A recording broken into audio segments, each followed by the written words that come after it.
Hello there, my name is Bruce Rain from Brankers Creations, and I would like to thank you all for joining me today. This is part 4 of my building of the Macintosh 2FX from scratch sort of thing. Sorry about all the bird noises, they were quiet before. That's a bunch of ravens being ravens. I will say hello to Jay from the House of Moth. I'll say hello to Thomas Armstrong, E.T. Mods, Foxhound477, Callan, Enzo Fitzhume, Joe Williams, Jack68K, Gibbertronics, Tev Rudin, E.T. Mods. I think that's it. Thank you to everyone for joining me, coming on this journey with me with this Macintosh 2FX. I feel like I'm kind of ready for it to be over. But Eric is there. Hello there, Eric. I've got a Blue Scuzzy video coming out, Eric, so I'm hoping I might even be able to get it finished the editing today. So just thought you might like to know that.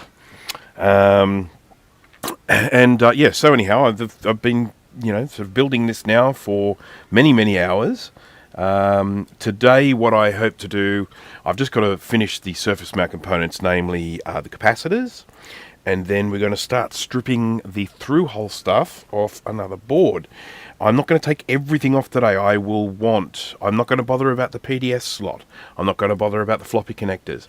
I am not going to bother about all the RAM slots. I'm not going to bother about all the new bus slots. So I'm going to do one new bus slot. I'm going to do one SCSI connector. Going to do all the crystals, of course. We need all the crystals. And I think we need the battery holders too. Because I don't have any of those other battery holders. So I'm afraid it looks like Kai's going to be getting half AA battery holders, but never mind. Just enough to try and get this thing working. Hello to Quicksilver Oz. Hello there. Doing round 4 indeed. Steve from Mac84 is here. Hello there, Steve. I was part of a conversation. I had to leave the conversation because I was doing other stuff. But when last I checked, Dana and Steve were chatting about keyboards. 2112ist, hello there. Hello, Saul. Chris Angelis, hello. I would like to say a shout out to Marcus, who popped up to me in a restaurant last night, who recognised me and said hello. Hello to Marcus. Thank you for watching. And also, Marcus, thank you for the work you've been doing for the Australian Computer Museum Society. It was actually kind of a funny situation because I went to this restaurant last night, and when I came in, and I said to the lady, I said, I've got a booking for 3, and she said, Bruce? And I said, yes. And she said, yeah, you look like a Bruce. And so I'm okay. If this is what a Bruce looks like, then fair enough. Okay.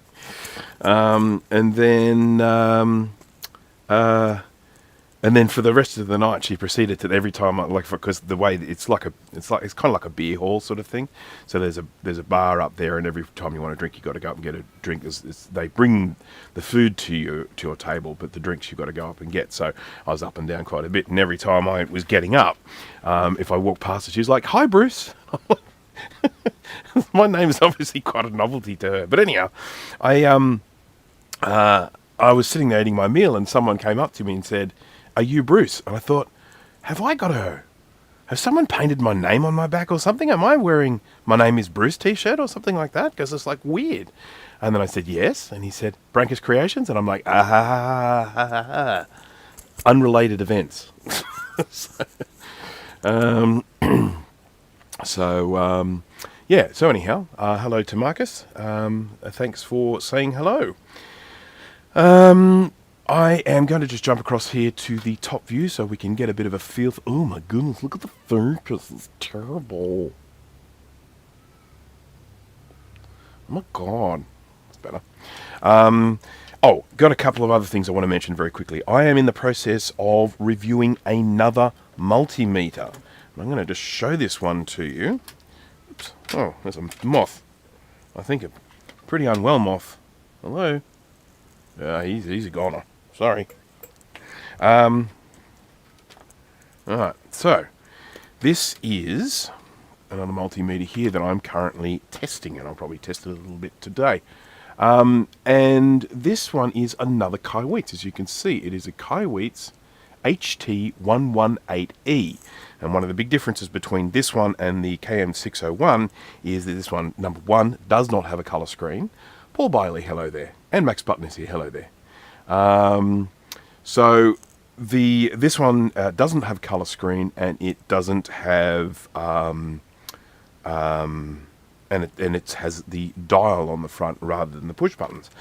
Now, as I say, I only just received this yesterday. I haven't had a chance to really put it through its paces yet, but it does have this dial for switching it on. Lovely action on the thing, and I've got a little backlight on it if we want there. It runs on 2 AA batteries. How about that? K-Mac Vintage, hello there. Thomas Galligan, hello there. Thomas has that multimeter. There you go. I'll be very interested to know what you think of it, Thomas. So this is, I'll tell you what happened. I have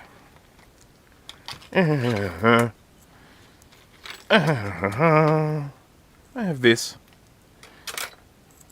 I have links in the description for, I have links on on all my videos for this Kaiweets multimeter, because it's one I recommend, because it is a very inexpensive multimeter, and it is it's a real bang for your buck type multimeter. You get a lot of multimeter for not too much money.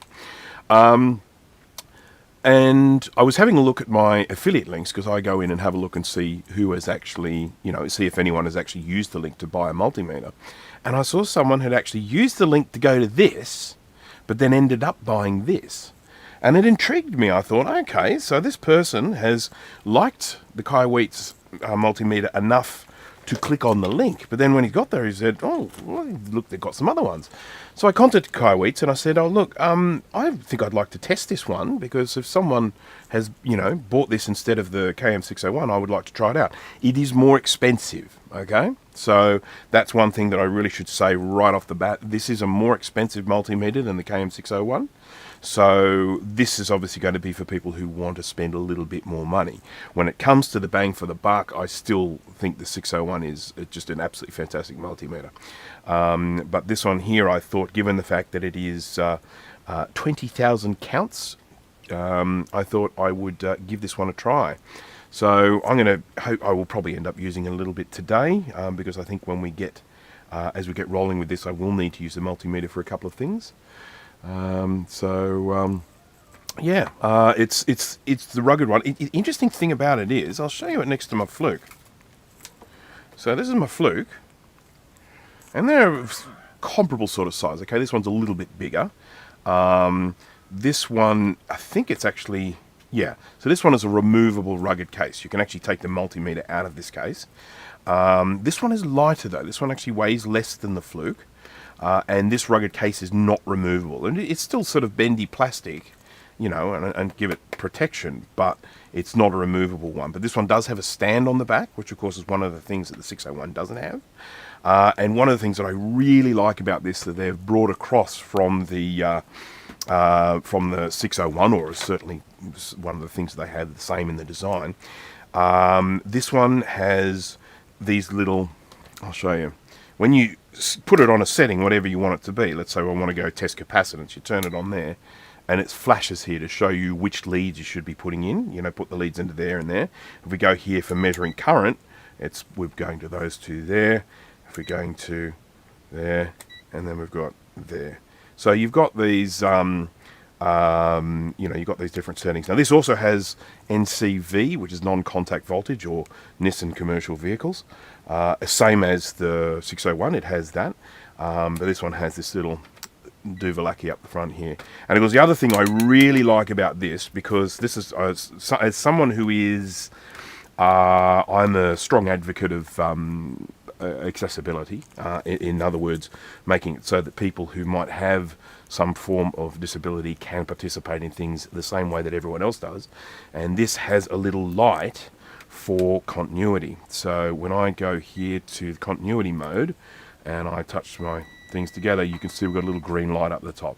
So for people who can't hear, or if you're even working in a noisy environment, you can still see that you've got continuity from the green light at the top. That is something that the Fluke does not have, and the Fluke is like $200 US. So anyhow, what I will say about it, it's still very early days. I haven't even done any accuracy tests at the moment. Until I've done them, and if it's not accurate, it doesn't matter how pretty it is. But what I will say about it is it has a wonderful action on the rotating button here.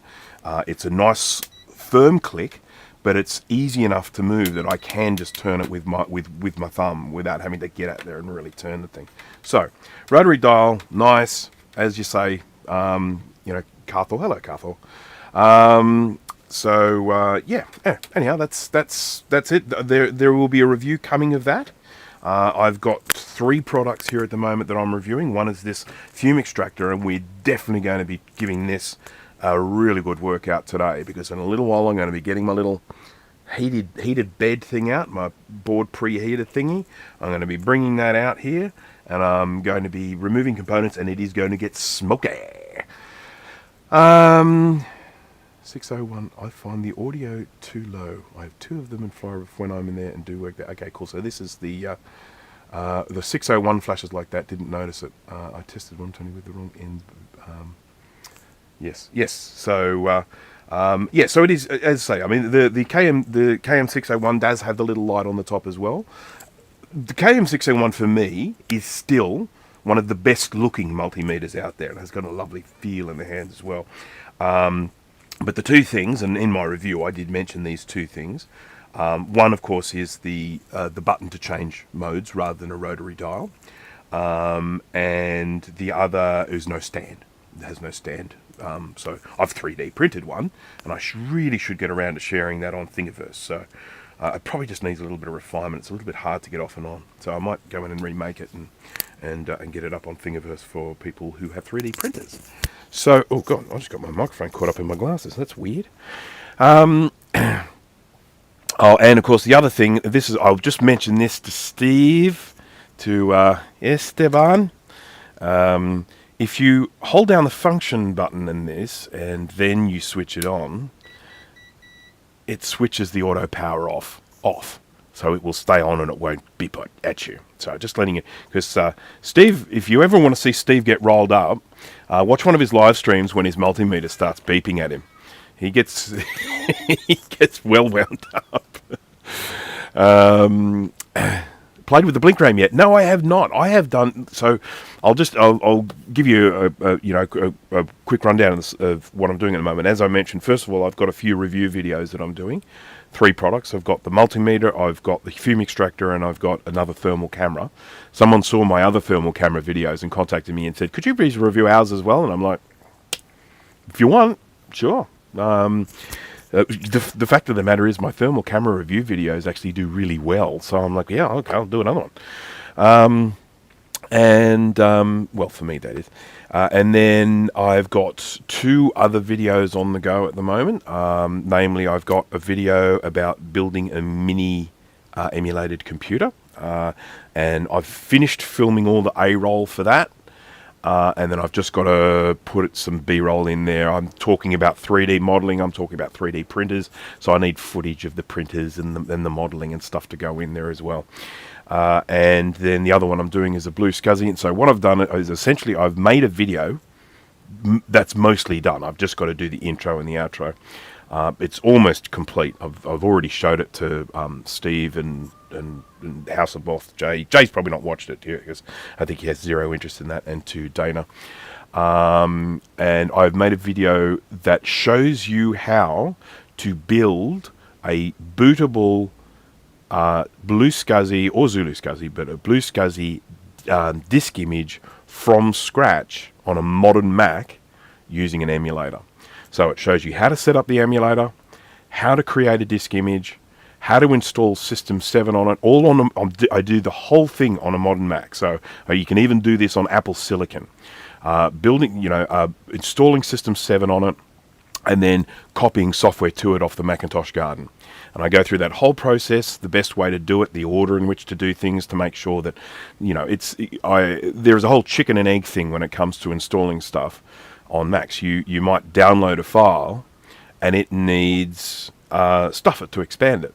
And, well, how do I get Stuffit on there if I need Stuffit to expand it? Or you might get Stuffit as a disk image, but you can't mount the disk image unless you've got some disk image mounting software. And the disk image mounting software comes as a Stuffit file. So you have this, constant sort of catch-22 type situation of what goes on first. So I actually go through and give all the steps so that you can go through this, install Stuffit, install disk copy, install virtual CD DVD mounter, install file typer so you can restore file types if things get lost in the resource file, that sort of stuff, and then get that image, boot it up and away on a vintage computer, and then I go through the process of any time you want to copy files to it.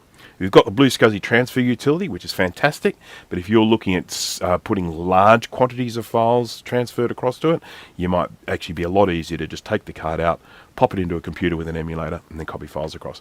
So that is nearly finished. I hope to get that finished today or tomorrow maybe, and then I will be releasing that on the world.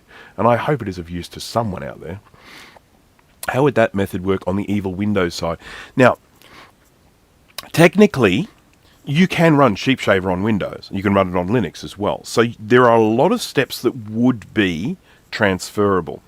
There are a couple of things that I'm not sure about in the Windows world, so I can't. So, for example, there's an application for the Mac called the Unarchiver. It's a free piece of software. If you haven't downloaded it, download it. You can get it off the App Store, or you can download it directly from their website. This application called the Unarchiver, it allows you to decompress just about any type of archive out there, and including Stuffit files. And so when you download something, if you download something off the Macintosh Garden that might need to be decompressed, like you can decompress Stuffit files in the Macintosh environment. And I don't know if something like that exists for the Windows world, but I feel like most of the steps that I follow in this, you could probably do in the Windows world as well. Hello, Dana Does Stuff. How are you today? All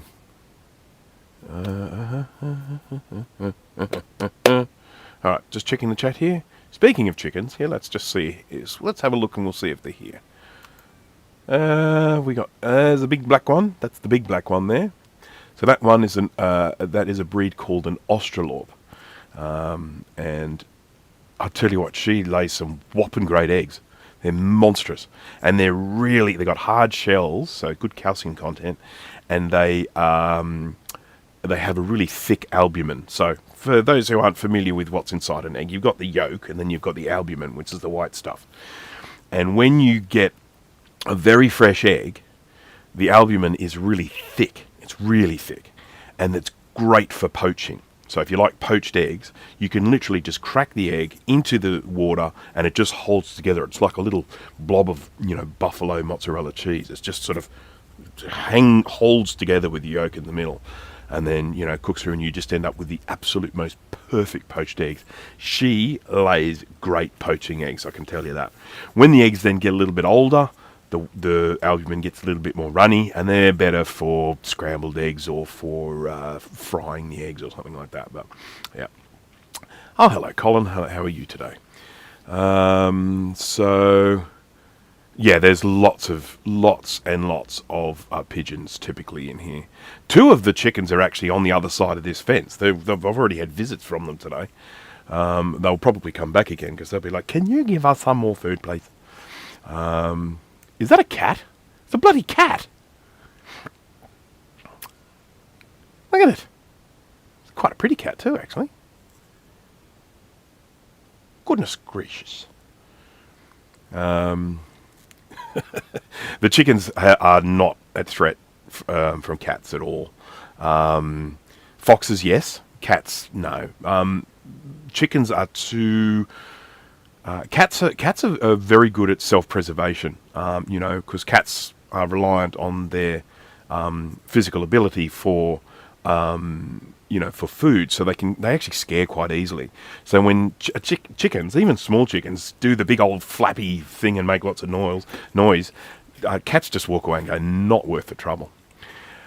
Okay, so how do cats feel about? Yeah, well, that's, as you can see, that cat was fairly nonchalant about it.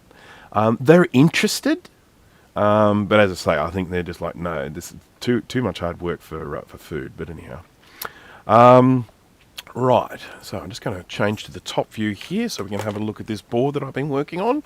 I want to work at an egg farm to crate them. Occasionally I got to take some homes, including the eggs that were too large or too small, including some quadruple yolk eggs. The most I've ever had is a double. I've only ever had a double yolker, and it was monstrous. Feel sorry for the poor chicken. 64-bit guy, hello there. If anyone else is here and I haven't said hello to, please jump on and say hello.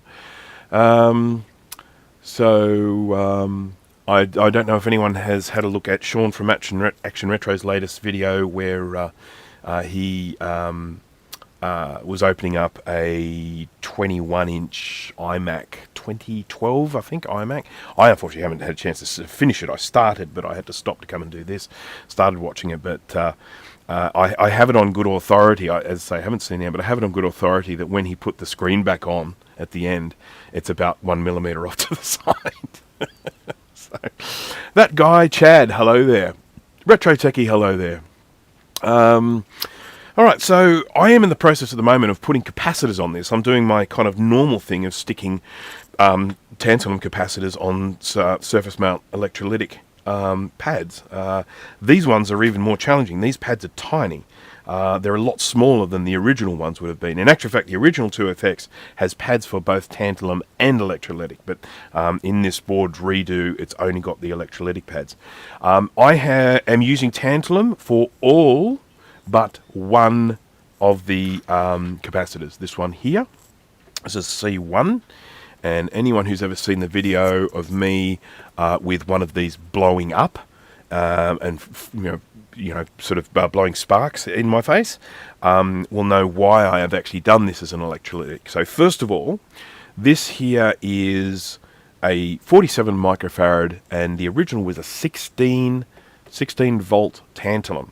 I have replaced this with a 47 microfarad 25 volt polymer electrolytic. Now, if you're wondering what polymer is, they use a powder instead of a liquid, so they don't leak like an old electrolytic cap would. So this will have a very, very long lifetime. But I'm using this because I don't want blow-up edgeness. No, I'm not going to blow it up. Okay. When is the video on fume extractor coming out? That's a good question. Actually, I can tell you, I am waiting on something at the moment. So I have ordered from the overseasness. Speaking of which, yeah, I have ordered a air quality meter. So one of the things I will be doing in this video is I will be turning flux into smoke, and I will be measuring what the toxins are like inside it, because I have it on good authority that flux can often have things like formaldehyde in it, and it's probably got some carbon dioxide and stuff like that in it as well. So what I want to do is I want to take a reading of the raw smoke, and apart from everything else, let people know how important fume extraction is, and then I want to then take a measurement of the air coming out of the fume extractor. And I feel like unless I can do that in my review, all I can say is, well, the filters look good. I mean, if I'm going to properly rate this, I need to be able to say whether or not the it is actually filtering out those toxic chemicals. So that is coming. It is ordered on the Amazons, and I will hopefully get that. Well, they said like next week, but I think that we're pushing it there. I don't think it's even left the US yet. So, how does frequency, Paul? You'll have to look that one up. I'm afraid. I am not an electronics engineer, and I'm the wrong person to ask about that sort of stuff. I'm a do things man. And oh look, just straight off the bat, I love this fume extractor. If it does perform well in the sort of actual filtering tests, I will have nothing bad to say about this. Perhaps one thing, and it's a relatively minor one. It's a floor-mounted unit, and the button for switching it off and on is on the floor. It would probably be nice if the button was maybe a little higher up on the unit, so a little bit easier to reach with it being on the floor, or even having a remote button that was perhaps foot switch operatable, or maybe a remote button on this here. That would be a nice thing to do, to have it. I mean, it already does have it now, because I've already done that. I've made a remote switch already, so I can press it like that. And I'm going to, when I finish the review, I am going to mount it on this here, so I can just switch it on by pressing it there. And the other important thing is, this is the 150 watt unit. There is also, I think it's a 100 watt unit. It's slightly smaller. And I have to say that I have pretty much used this on its lowest speed setting since I got it.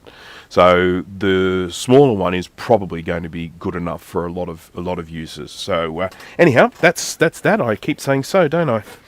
I am going to, while I'm chinwagging, I am going to keep putting these capacitors on. We've all watched me do capacitors before, so there's nothing new there. I will change over to the scope view, and you'll see what I mean about the size of these things. So this is my tantalum capacitor, and this is the size of the pads next to it. There's not a lot of room here. So what I've actually been doing with this, I'll just show you this little method. Once again, when it comes to soldering, there's lots of different ways to skin a cat, but we don't go around skinning cats here. No, we don't. It'd be awesome if it activated by the iron being removed from the holder like a reed switch. Yeah, look, it's not a bad idea. I could probably do that. There is already a switch on the Hacko thing here, because there's a switch for it going to sleep. I could probably split it out from that, make it so that it comes on as soon as this is released. I could probably do that. I'm not sure if I will. But it'd certainly be a good way of reminding me, is the air quality meter going to measure particulates? I've been looking for a good meter. Okay, let me show you the meter. So for anyone who's interested in meters, I'll show you the meter that I am buying, and all the things with the stuff. And hopefully it's being delivered. I'm just going to bring it up on the screen, and then I'll show it to you. So I just got to make sure that I don't end up showing a whole bunch of personal information when I go to this thing. Keep me signed in. There we go. Oh, okay, arriving Tuesday, June 4, says. So that's a little bit, I won't be able to get this thing finished before then. Because as I say, I feel that this is an essential part. Still hasn't bloody shipped. Bastards.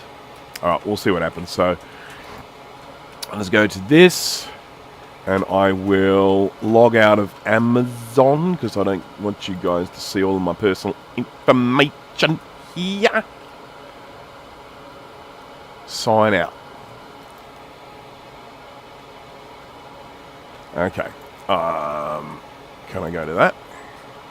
I go to that. Boom. Okay. Deliver to Australia. There, I don't see any personal information in here now. Okay. So, let us look at it now. So that's the one there, for anyone who's interested.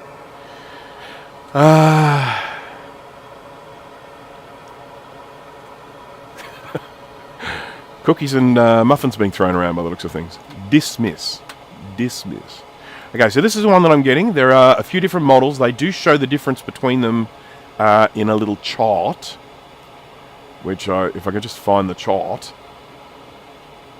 I did see a chart. It went and showed what all these do. And are there more pictures?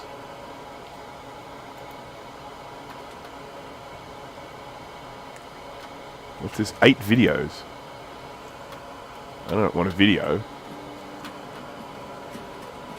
No. I mean, there really was something. I brought up, and it might be down here. Let's keep going. Alright, so select the one you're like.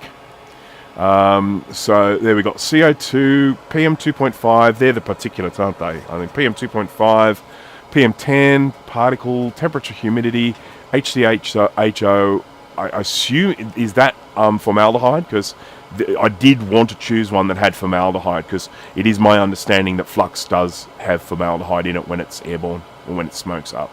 So this is the one I'm getting. I'm getting the M2000. So that one's for the paltry sum of $175.99. Yeah, so that is a coming.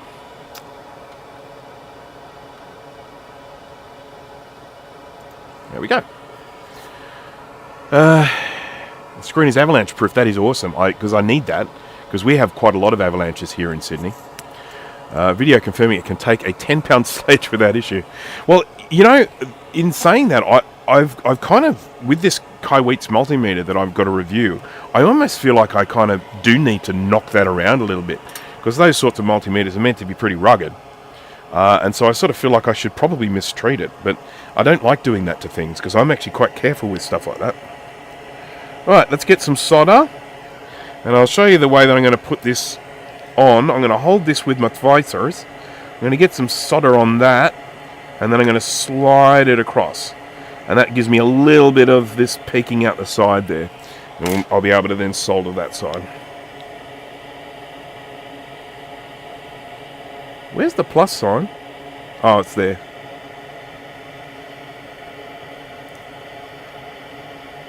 There we go. One other thing I have had changed since my last live stream is this. My tip broke, so I had to replace it.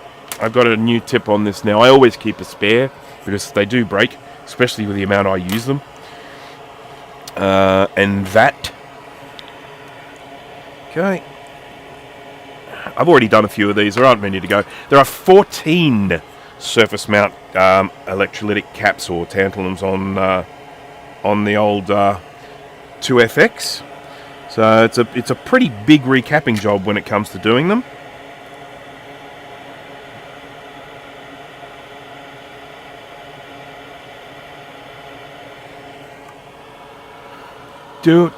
Yeah, very tight fit, but it's there. I mean, look, it probably might have made sense to go with a slightly smaller package, but you know, where there's a will, there's a way.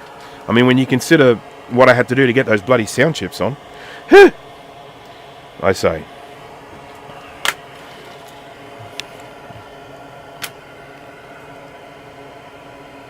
Got ourselves a little piece of a critter on this. Here, I'll try and keep him out of camera because it's a little bit gross. Just a reminder to everyone, I am using flux here, and guess which flux I'm using? Anyone? That's right, I'm using Styri ASM Tacky Flux. Links in the description. There is a link to their store, and there is a discount code there. We'll give you a discount if you use the discount code when you go buy it from the Styri store. And here's the important thing, they are now fulfilling orders in the UK. So anyone who is wanting to buy a Styri in the UK, you can now get it locally from the store.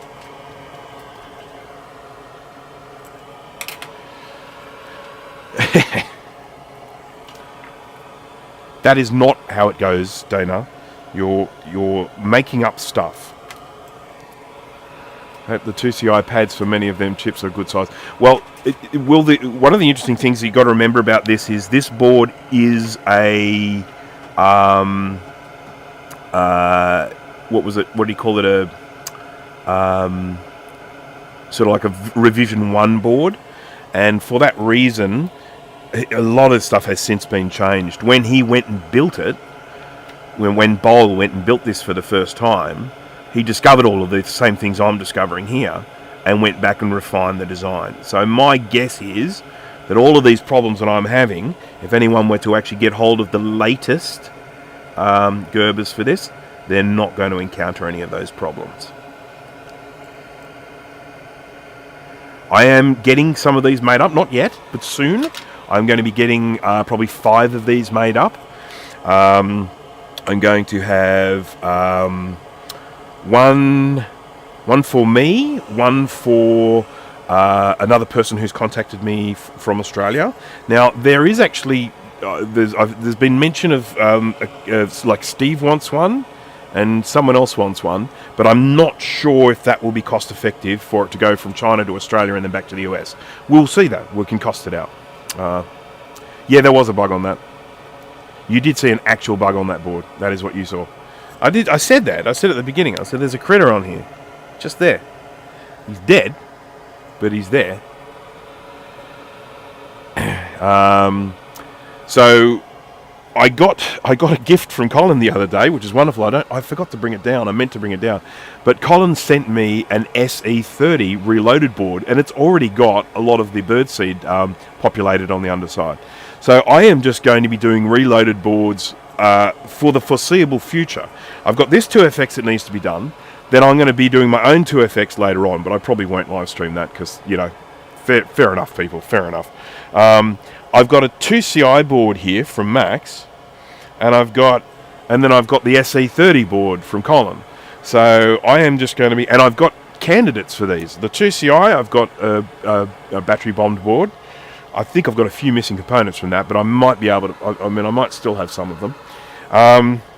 And the SE30, I've got a perfect candidate for that. I've got one that I have been trying to fix battery damage for a while. That was my board. I got hold of it from somewhere. And I've got it in a box out there at the moment because I managed to get it mostly working. But I'm sort of tempted now to just use that and bring it across to a new board. Just, you know, easier.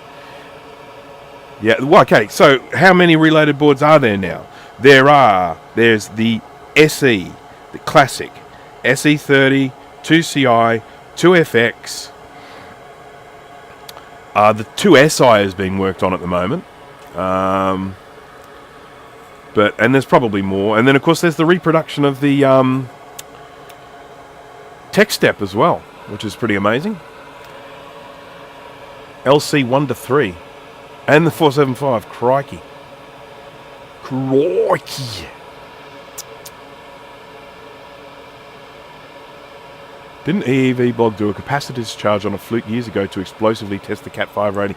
Yeah, see, that's another thing that's really important as well. I mean, I've had a few people say to me, oh, look, if you're going to properly test a multimeter, you need to test it doing things that it's not meant to do. So, in other words, I don't know, you put it on resistance mode and then you stick the leads into a power socket and see how it works. This one, I'm not sure about the 601, but certainly this other one, this HT118E, that's got a fuse inside it, so I expect that if anything goes wrong, that fuse will pop and then it'll just have to be replaced. That will soon have them available, ready built. Max and KMac working on getting them out. Awesome, that is fantastic. It'll come down to whether I have enough money to get one when they go out. I mean, even though it cost me an absolute packet, I have no regrets about buying the grayscale reproduction, Bowles grayscale reproduction for the SE30. I just feel like that was worth every cent. Having grayscale, actually, I'm tempted to get that bloody computer out today. Love playing with that thing. I can test out the blinky RAM at the same time.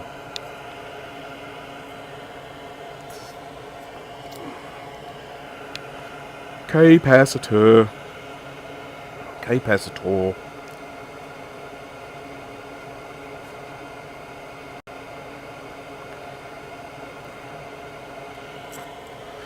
I noticed that on the underside of the SE30 reloaded board that has, as I said, it has a lot of the birdseed on there.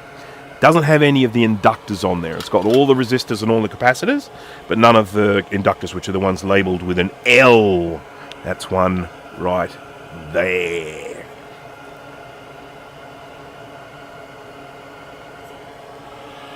God, this is grubby over here. This board really wants a good clean, doesn't it? I can't even bloody see where the plus sign is. Ay caramba. It's a YouTuber in the UK to your channel because he used Antec Flux and can't find it anywhere, and have heard horror stories. He said he could learn more about SteriFlux. Yes, okay. They may have contacted me. I'm not sure. I'll have to check. I know someone did contact me about SteriFlux.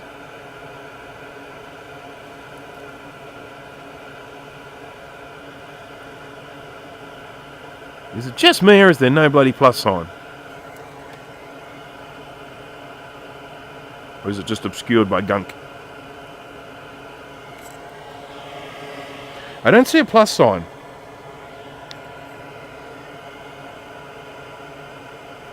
I mean, pretty much all of them are facing to the right. So I'm going to assume the plus is on the right.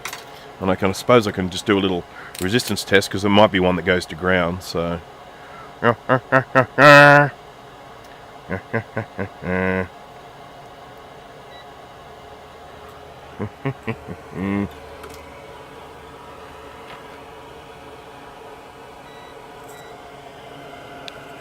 So, what do we got here? Let's go...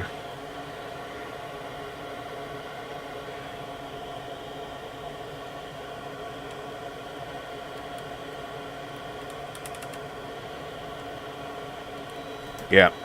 Okay. That's cool. No, that's not cool.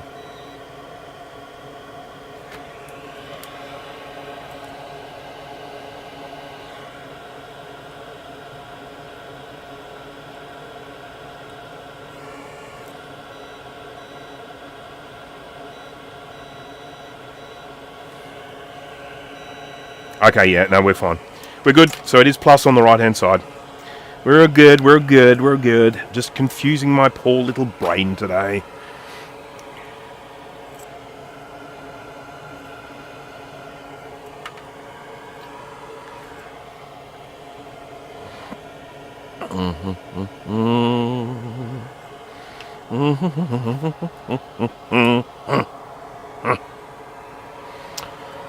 Is all flux still rosin based from pine tree sap? Yes, it is. Most of them. They have different quantities of rosin in them. I have it on good authority from the guys at Steri that all of the fluxes, I think pretty much every flux they sent me for my test, that one I did done, is rosin based. Some have more rosin, some have less rosin. But yes, I believe they're all rosin based.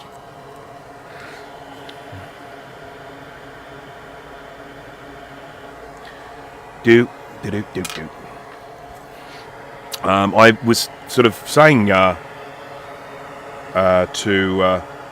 in one of my live streams recently just how much I love using this flux, because I had a period of time there where I had run out of the flux that I like, and I had all of these samples that I needed to test, but I didn't buy any more flux. I thought, I'm not going to buy any more flux. I've got so much flux lying around here. And so I pulled out some of the different fluxes that I've got over the years and started using them instead. And some of them are great, but I tell you what, when I got back to using this ASM, I was just reminded of why I like it so much.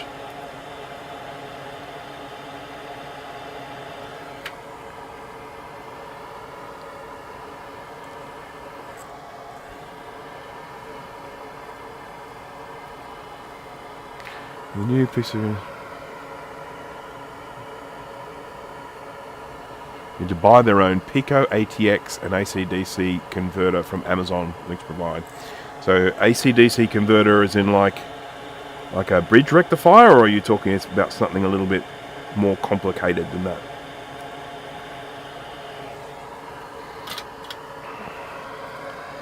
Not a fan of liquid flux. The only liquid flux I've probably ever used would be the old Baker's flux with that really corrosive crap. That was when I was growing up and soldering as a little tyke. That was the only flux I even knew of. I didn't even realise there were soldering fluxes. I just, like ones more specific for hand soldering. So yeah, I used to use the Baker's liquid, and then of course I've got some tubs of the gel type stuff, But I just love the way the Tachyflux is. I like the way it clings on and stuff like that, particularly with hot air. You know, it doesn't all just disappear. Did I do a count wrong, or have I lost a cap? I mean, we do know the capacitor fairies come and steal things, but I was sure it was 14 capacitors, and I've still got 2 spots left. 1, 2, 3, 4, 5, 6, 7, 8, 9, 10, 11, 12, 13, 14. I've ended up with some extra capacitors. Why is that? Oh, I know why that is. And I just realised I am probably putting caps in the wrong place. Maybe.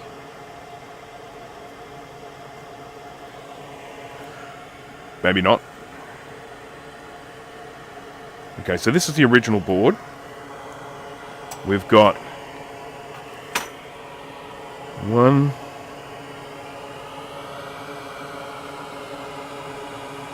So what was that one? I don't know. 1. This board's just... That's an absolute shit fight, that one. Let's get a better looking one.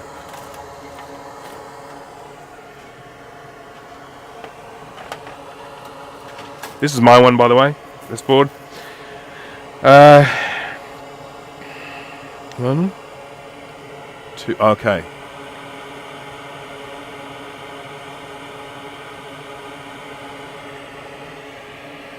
Right, I'm going to have to be a little bit more thoughtful with this by the looks of things. C22, that's fine. That's a 47. What do we got down here? We've got, that's a 47, that's a 47, so that's fine. We've got a little guy here. We've got 2 here. That's a 47, and that's a 47. Good. 47, 47, 47.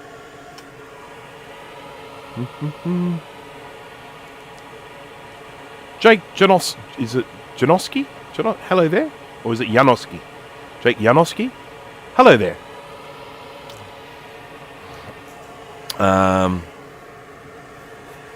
That's the fuse.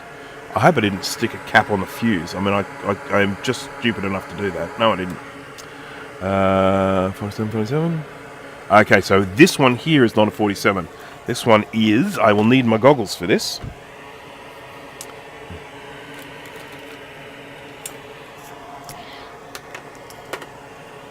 Good, I'm glad I pronounced that right.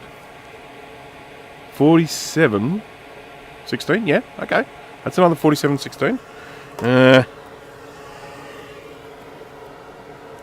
So somewhere... there is a miscalculation, and it could well be me. 1, 2, 3, 4, 5, 6, 7, 8, 11, 12, 13, 14, 15. I am just so full of it.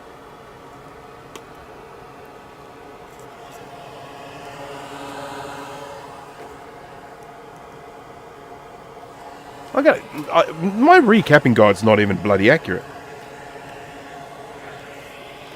How you can trust this guy? Far out. Let's go and bring that up.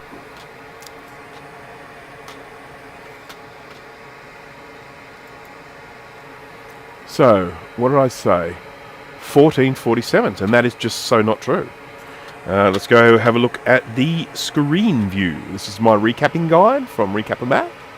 And I am missing some.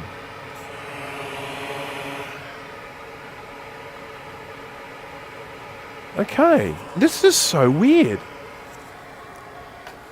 You can see up in the top right hand corner, there's 2 there that I've left out. They're both 47s. And then there's one below the SCSI connector. That's a 47. I haven't labelled that.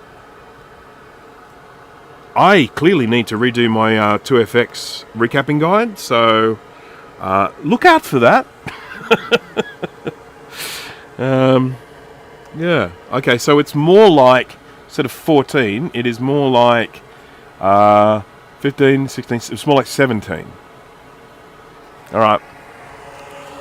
Okay. I shall need to be spanked. I am almost out of 47s again.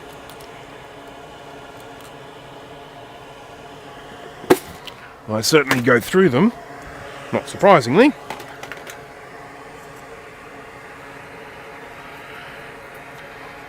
Well, no, my maths is fine. I just didn't include 3 caps, and I don't know why. I've gone through and counted all the ones that are black, or I've gone and counted all the ones that are electrolytic. But as you can see, there are 3 on there that are tantalum.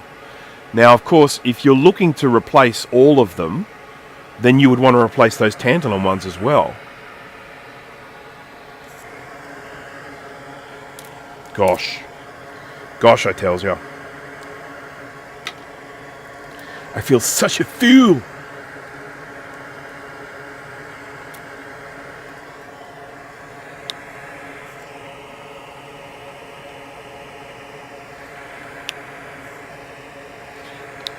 Bo.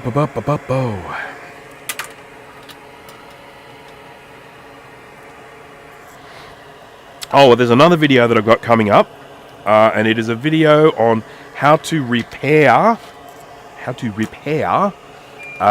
the power supply from a 27-inch iMac, models 2012 to 2017.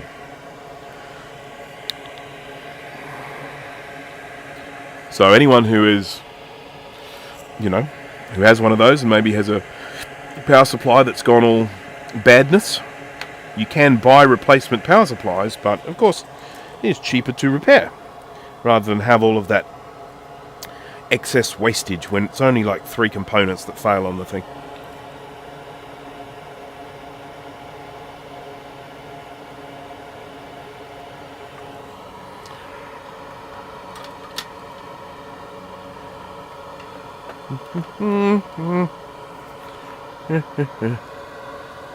Yes, I'm definitely having a blonde moment. Mind you, we can't say that anymore, I don't think. We get in trouble, or the blondes will rise up and seize control.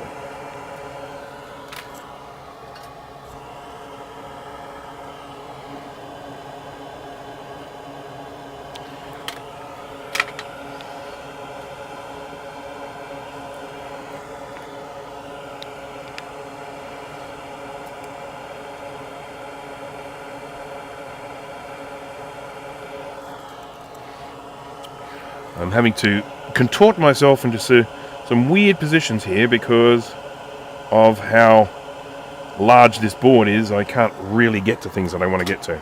Now, there's still one. There it is. There you are. There's the little fella.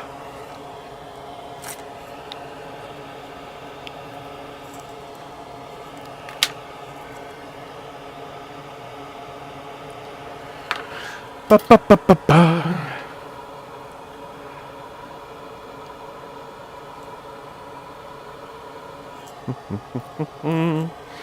One of the things I will always encourage people is repair stuff.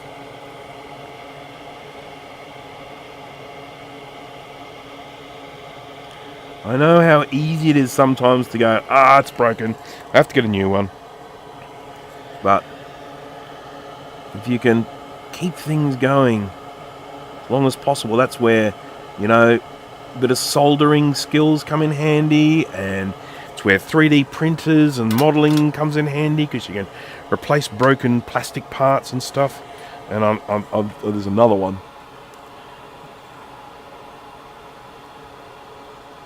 So it must be like 18 or something. 1, 2, 3. 1, 2, 3 there. Oh, yeah, okay, 4. That's fine. That's fine. C10.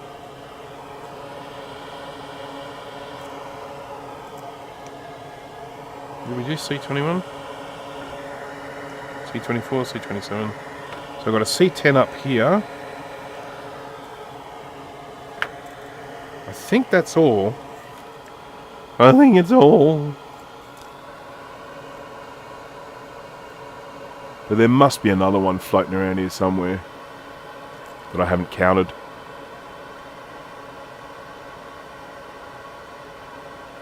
Oh well, grab one more. There's no point in sitting here wondering.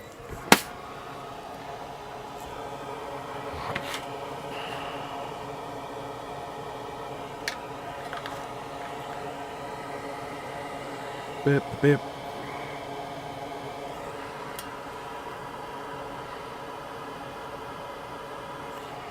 Beep, beep, beep. Beep, beep, beep.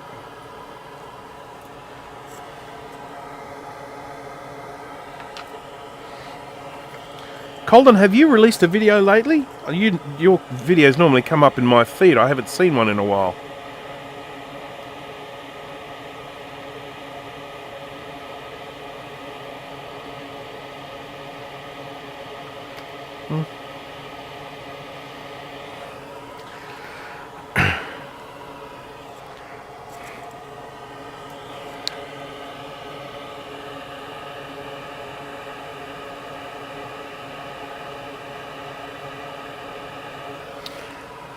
Not in a few weeks, working on big things. Awesome. I think I have a bit of a clue about the big things, if it's the thing that you shared. And I am really looking forward to that coming out. That's awesome. I think that's all. I'm pretty sure that's all the capacitors. My primary concern is that one of these capacitors isn't actually a 47 microfarad. But I'm pretty sure they are. I'll do a little cross check now.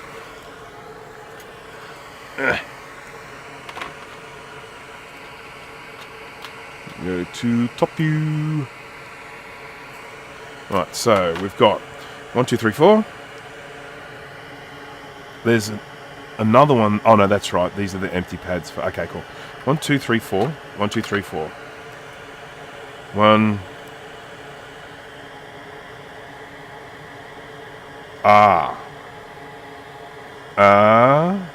He's replaced the 16 volt 10. That's C27. Yeah. Okay, so this one here, well, it's got right in the spot where you can't see. This one here, there, as you can see, it is an electrolytic and it's a through-hole axial. And that one is a 10 microfarad 16 volt. And that's C27. And over here is C27. And it's a small pad like that. And so what I have done is I've actually put the wrong cap on there. So that all works out. That's fine. It's fine now.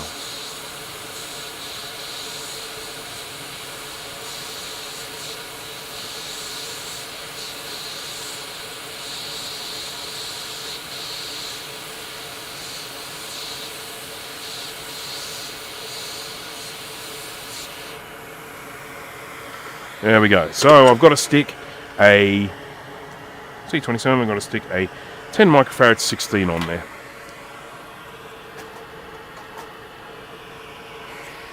$10 microfarad 16. I've got little ones of these. These are little. 10 microfarad 16. Little. It's good. It'll stand out from the others. It's nice. I like it. Where's my solder wick? I might have to get another roll because I think it's fallen on the floor. And I am not going to bend over and make all of those silly old man noises. Not yet, anyway.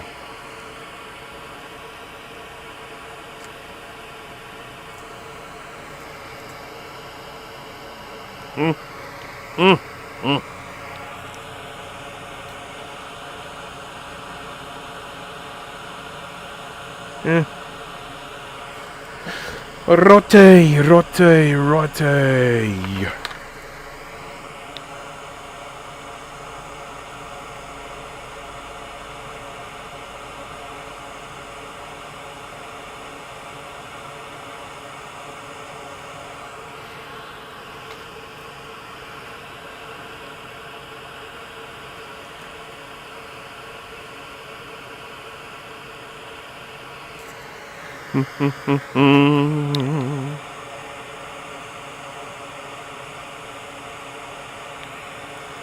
Okay. looking good. Now that is the right size. I'm not on scope view, sorry. That is the right size component to use for the pads here. So you can see it just fits on there lovely. It's nice, it's very nice. I can't remember what package size that is. It's the next size down.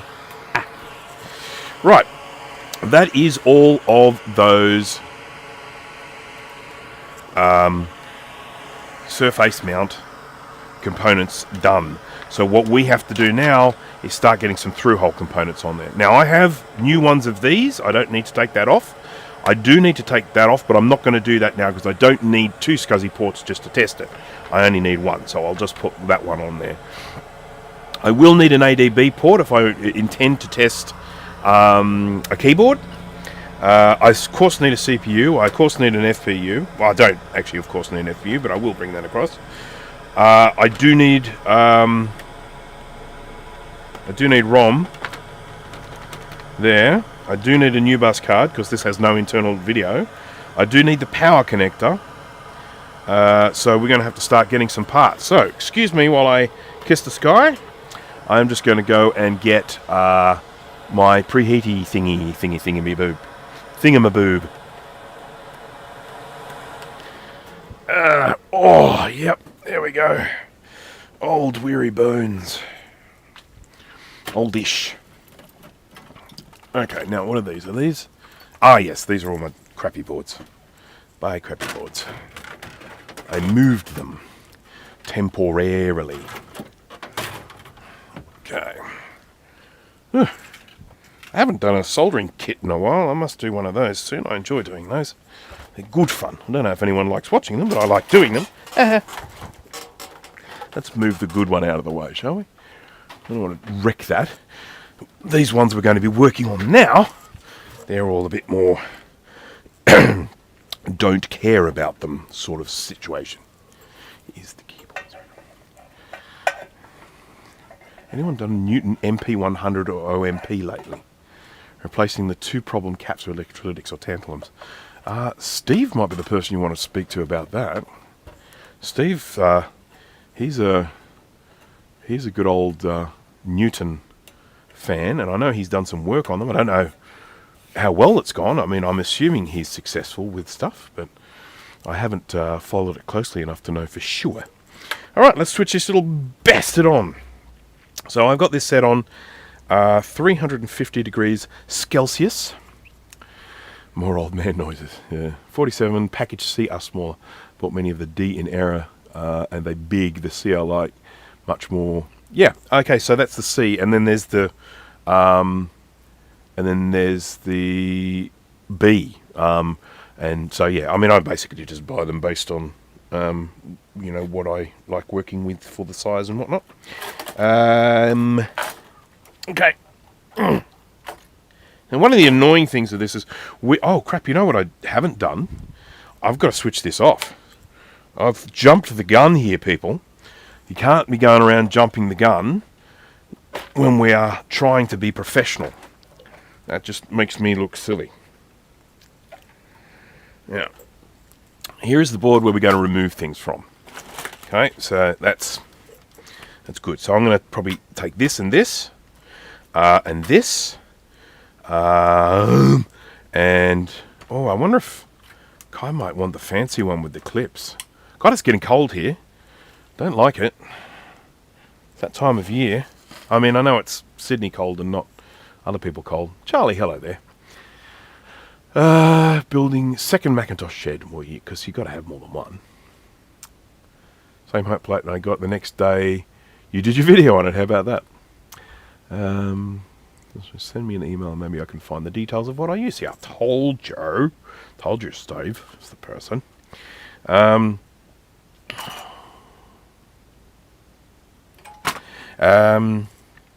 Oh, crystals. We've got to get all the crystals off. Now, the reason why I switched the thing off and grabbed this out here is because a lot of these things end up with the surface mount components, the through-hole components with bent pins. Now, when you try and remove them then, you end up in a world of hurt, which we don't want. So before I start heating this up, I've got to get a lot of these pins straight. So let's go to the scope view now.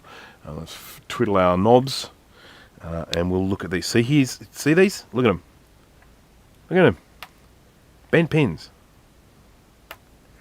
If I tried to pull that out, the component will be dead before I get it out. It'll start self-destructing, and it'll melt and be bad. There we go.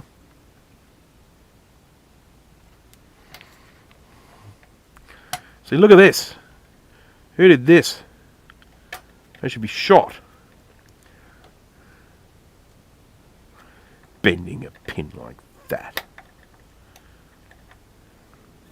You won't catch me bending pins.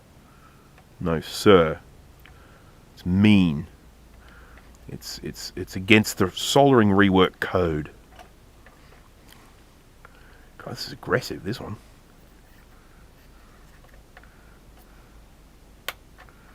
Because I don't want to break these either. I don't want to break the pins.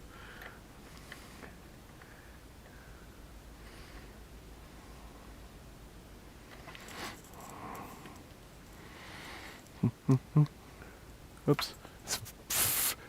Focus. Sorry about that.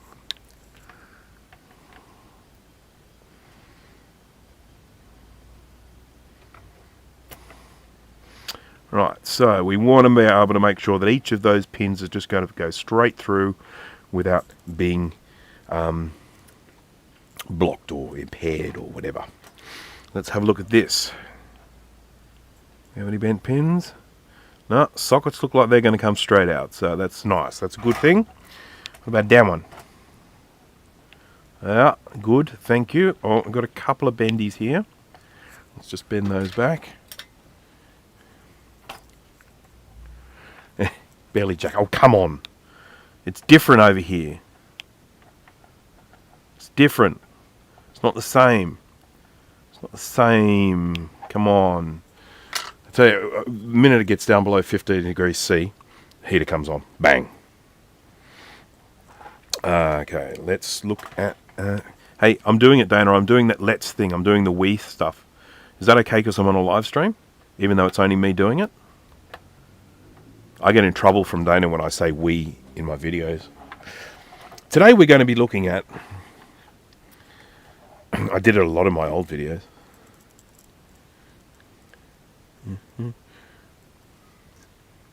There's crystal pure. Where is it? I'm looking for the crystal pins. There we are. Kingdom of the Crystal Pins. What a great film that was, The Kingdom of the Crystal Skull, yeah? I mean, what a wonderful way to usher us back into Indiana Jones. Fantastic film. Just had so much going for it.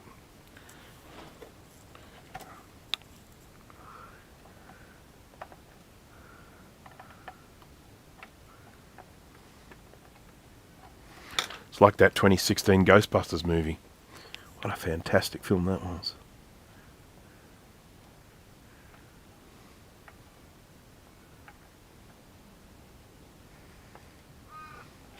The one that didn't get included in the box set. Why didn't you include my movie in the box set? Start wearing shorts when it hits 40 degrees Fahrenheit in the spring. That sounds cold. That sounds really cold to my ears. Did you miss a birdseed component? You are probably commenting on the fact that there are still some on here. There are still some components on here because apparently some were not used.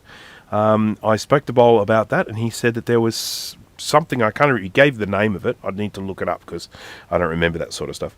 And he said he didn't need to use that. So sorry. You know. Hey Pro. I'm gonna need this crystal as well. Let's see if there's any bended pins. Bended pins. Come on, where are you? Going from one side to the other. Okay, that's fine. That's fine. That's there. I'll just give it a little bit of a nudge. Could probably actually just remove this as it is. I think I will just remove it. I think these pins are close enough together that I'll be able to just pull this out. Whee! So that's Y4. Y4 art thou. I should probably actually label some of these, because when they come out, I want to take them all off at the one time, and I don't want to lose them. So that's a Y4. It would be better with some smaller baggies, but I've only got these big baggies. Y. It's a Y4. You need to scroll up and read my earlier comment. It's valuable information I think you need to know. It's fine if you have a live audience. Okay, there we go. Let you know that you haven't said so a lot in the stream, and I certainly didn't want to put that into your head or anything like that. So, I'm sure I've still said it like about 50 times. You guys are probably just getting used to it.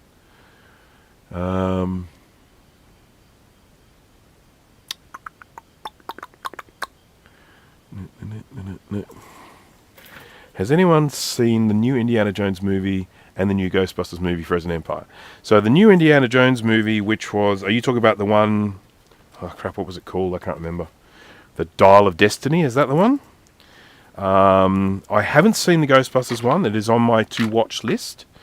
But I have seen Dial of Destiny. I have a few reservations about that film. Probably still marginally better than the Kingdom of the Crystal Skull. I mean, what a train wreck that was.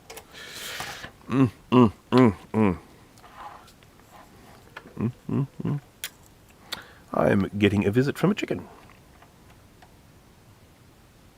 I've got a tool that would be perfect for getting these pins straight, and I've got no idea where it is.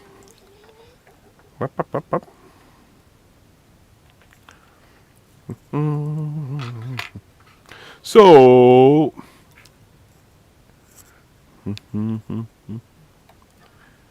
the count starts now. And remember, everyone, you have to have a drink every time I say so. You don't have to drink the whole thing. You have to have a sip of your drink.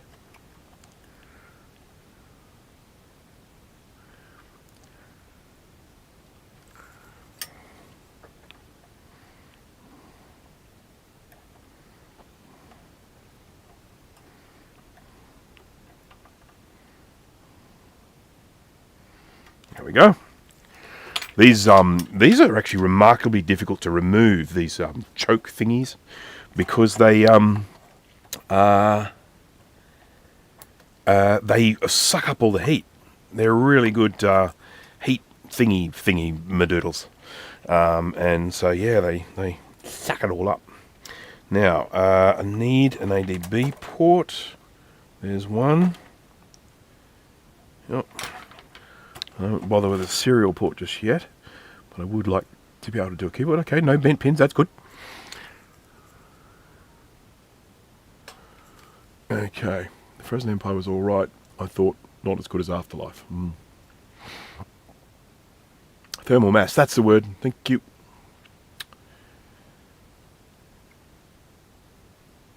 Roger Salter was late.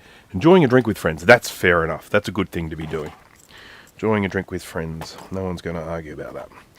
Right, let's see if I can get some of these pins. So I already had a crack at trying to get some of these pins straight, I think. Or did someone else? It looks like someone's removed this before and soldered it back on again. Huh. Good on them.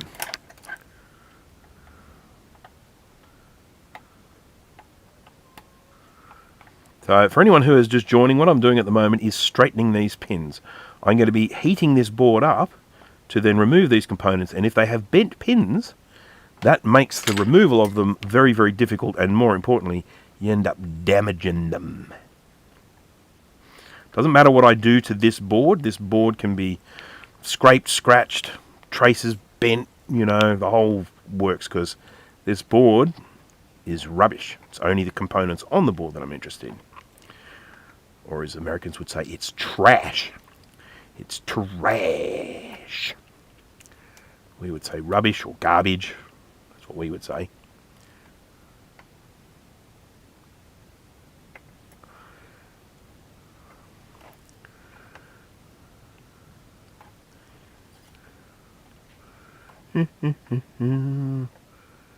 Bendy, bendy. Bendy, bendy. This is not good for my iron tip to be putting so much pressure on this, but it's a brand new one, so I think it's unlikely I'll break it. If I do break it, I'll be furious. Absolute. Oh god, I just broke one. Poops.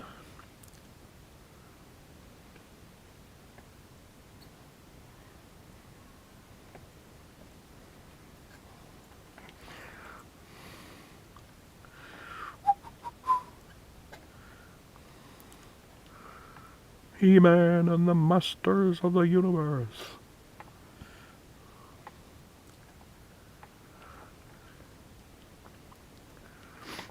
Went out to a new pub last night, pub that I've never been to before.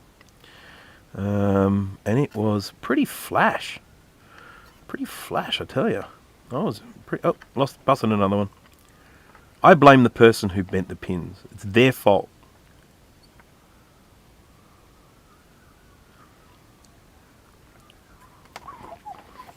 Okay. How many have I got? I think that's 4. I think I've done 4. Have I done 4? I only need 4 to start off with. I mean, I'll need all 8 eventually, but I'm only going to remove 4 at this stage. So I think we're good. That's the 4th one there. There's a emergency vehicle passing by at the moment. I don't know if you... Oh, stopped quite nearby by the sounds of it. Don't think it's for me. Or it might have just turned its siren off.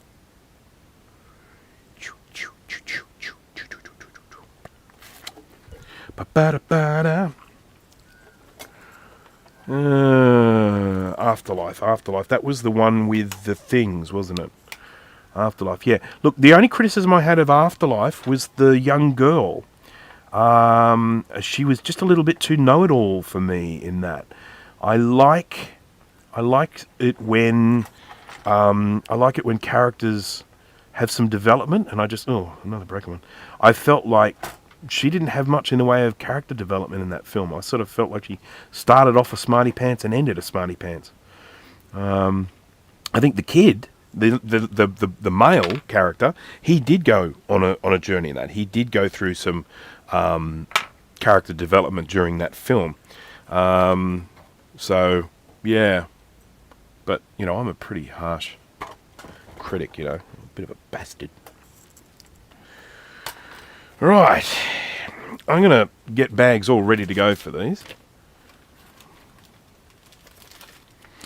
Large construction projects going on in Sydney, big plans. Well, there's a big plan. Well, it's a plan, I hope it comes through, of them actually developing part of where I live very close to. And that would be really nice because they talk about like restaurants and all that sort of stuff. Aren't soldering iron tips steel cord for strength? Well, I'll show you. I threw it away, didn't I? Yeah. This is what I did to the last one. It's gone. It's gone. The end's gone. So, yeah. What are you going to do? What are you going to do? Huh? Right, so I just need to make notes of these different crystals. So we've got... they're labelled as G. Okay. G1. And G2. And G3. I just want to be able to have... Whoops, that's not a G, that's a 6. G3. I want to be able to have a bag ready for these to go in so that I don't get them all mixed up. Because the printing has actually come off these. So I can't even look up what frequency they are. Yes, I can measure that, but I don't want to go to all the length of putting them on and find out they're in the wrong place.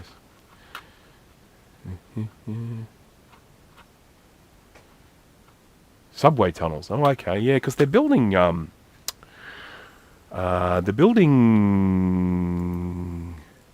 I think, another tunnel underneath the harbour. There's already a tunnel under the harbour, but I think they're building another one because there's just always more traffic. Always more traffic. If you build it, they will come. Right, I think we're ready to have a crack at this, and we may not get all of them off in one go, but we can certainly give it a try. I'm just going to plug this in, and I might finally be warm when I switch this thing on. Bloody freezing. And stop telling me it's not cold. It is to my poor Sydney skin. It's cold. I'm going to be needing a heater soon. What is the bevel tip size do you use? Okay, there are actually links in the description of pretty much everything that I use, but I can tell you this is a BC2. Okay, so it's a T12 tip. They're all T12 tips that I use, but the code is BC2. And I use that for almost all of my soldering. I have a larger one. I have this one here, which is a that's a C4. A C4, that's a whopper. Look at it, I'll say. And then I have a little teeny weeny one. And this one is a C1. And then I have, that's a little tiny bevel tip there. And then the other one that I use a fair bit is this one here, which is a JL02. So it's like a conical tip with a bend on it. And that's really handy for getting into hard to reach places. Okay, what are we going to do here? I've got to probably zoom out a little bit. There we go. Don't want to see too much of my crotch though. Alright, so have I got a thermal camera down here? Yes, I do.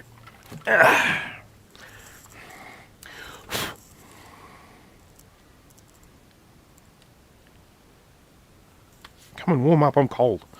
While we're waiting for this to warm up, we can, probably just talk about some junk. And that. Larger tips good for drag soldering. I use larger tips a lot of the time. I use it when I need to get more heat onto something. So if I'm trying to suck some solder out of a hole, like a through hole, I will often use it for that. I will often use it if I'm trying to get heat on two things, but they're too far apart for my little tip. So if I'm trying to heat two things at once, you can get that bigger one in between the two to transfer the heat. Or if you're working on something with a great big massive ground plane and it's just pulling all the heat away. So, okay. Now, because this is reflective, it actually reflects infrared. So trying to get an accurate reading off a thermal camera off this can actually be quite difficult. You sort of need to get heat from, sort of a part of it that's not reflective. So there's got some gunk on it here, and that's not reflective. I could always get a piece of paper, and I could put that on top, and then it will heat the paper, and then I can see how hot the paper is. And at the moment, the paper is, it's getting to about 143 degrees C.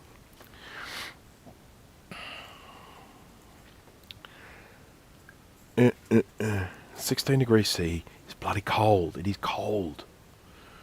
I've got 2 layers of clothes on here. Because I'm cold. And I should have a jacket as well. I'm cold. We've got 30 degrees C here. That's nice. I think that temp to warm. Yeah, well, that's a nice temper. I like that. Hello, Jeremy. I don't think I've said hello to you today.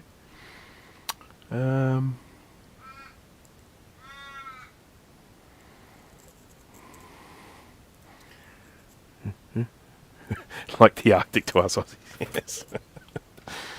Yeah. Oops, I just took a photo. I didn't even mean to. What a duffer. Oh, wow. I'm actually able to get my own heat reflection from the screen that's in front of me. Oh, okay, so that it's got heat on the side of the screen. Yeah, wow. Oh, my goodness. I can't leave this here for too long because it will actually catch fire. But we now got 190.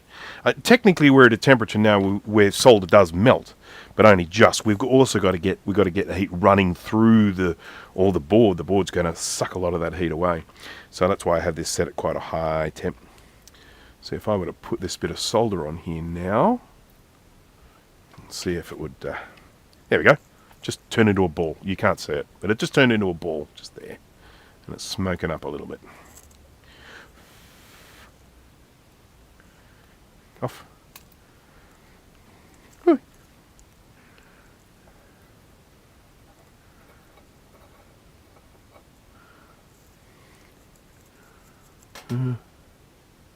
We hit 34 degrees C. Oh, that's nice weather for me.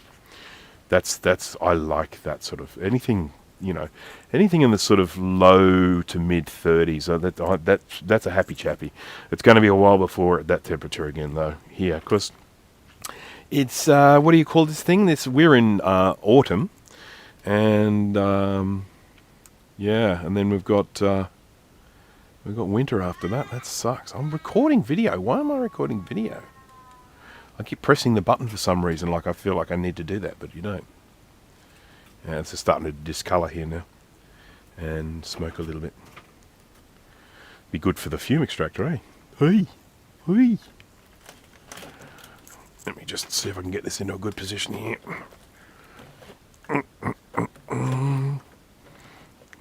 There we go.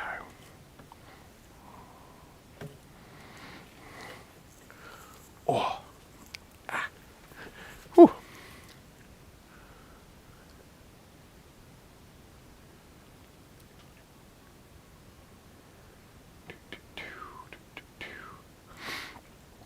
I was actually thinking I might shout myself to a new soldering line at some stage. The FX951 is still going pretty well, and if I do get one, I will be getting one that is also a T12 tip one. But Hacko do have a new model out at the moment. It looks kind of schmick. I thought I might get one, but not for a while yet. I don't have money to spend on frivolities like that at the moment. Oh God, I keep pressing the button. Stop doing it, you silly person. Okay, well, it's now saying just about 200 degrees. It's saying on that paper. I think the surface of the thing is way hotter than that. I might be reaching the limit of this thing. I can't remember what the temperature limit is. Menu. Whoopsie. Measurement. There we go. No. Menu. Settings. Settings. And then we go here. Temperature scale. There we go. Yeah, so 20 to 150. 100 to 550. I'm going to change it to now. Oh, yes. Shall I press the button? I'm just going to go. I'm going to do the thing. Thank you for reminding me of that, Steve. Whoops. Wrong thing. Smash that like button. Smash it. Smash it. Okay, all right. Now I've changed the temperature scale on this, so this should be able to give me... Yeah, this is better. So now it's saying it's 278 degrees C. All right, well, I think I might start preheating the board at this stage, folks. Rather than heating up this piece of paper. Oh, this is so warm. Oh, that's so nice. Oh, yeah. All right, let's start with these 4 RAM slots. I didn't say it, did I, Jay? I'll get that there. Maybe that way around. I think it's probably the best. Plonk that on there. Oh, come on. I've got a slight issue here. I'm going to have to find something to prop it up. Prop it up. A can of beans or something would be good for that. What about a multimeter? Is that the right size? It's got to be close. Got to be close to the right size. A little bit too high. Maybe the fluke. Might be a little lower. Yeah, that's better. It's good size. There we go. So the fluke is the perfect height for balancing the other end of the board.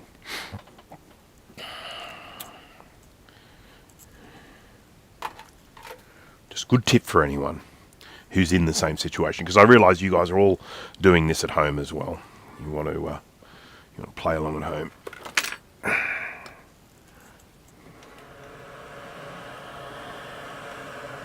I'm going to put this on because I have done this before, and these things they smoke to the bilio.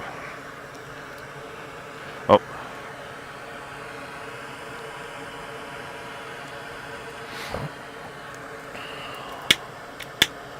Ow. These are solid.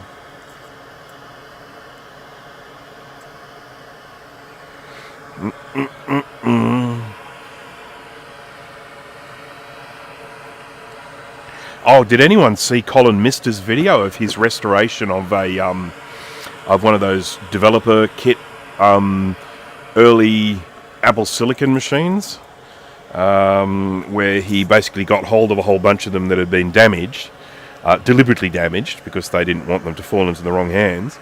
They're powered by an A14 chip. Just going to put some solder on here. Just there, I've placed some solder, and we're waiting to see that turn into a blob. Put a little bit of flux on it, because that'll smoke.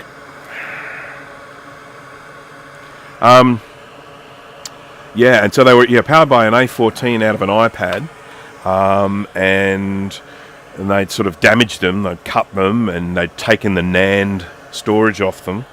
And he got hold of one, and he reprogrammed the NAND, and he fixed the problem with the snip, and amazing stuff. I mean, incredible lengths that he went to. I mean, I couldn't be bothered doing something like that, but that was something he clearly wanted. He clearly wanted to have that thing.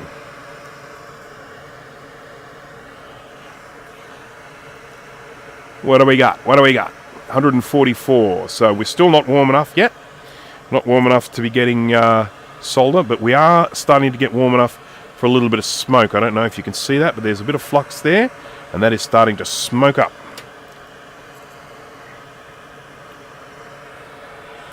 And I've got some hot glue here. This board had hot glue all over it, and that's starting to melt.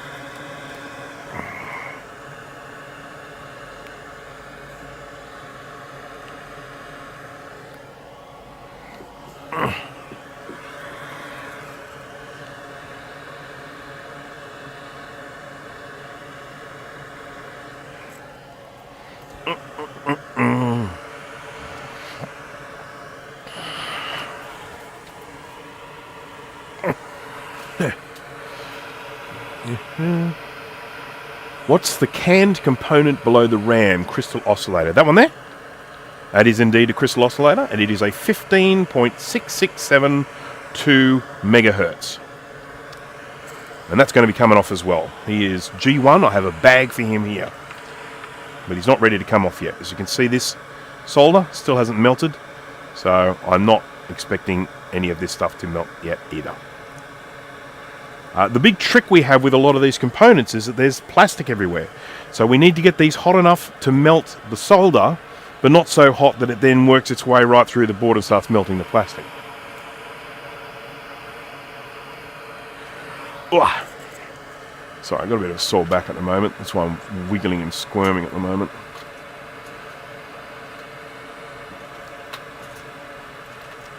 Wiggly worm. Do the squirm.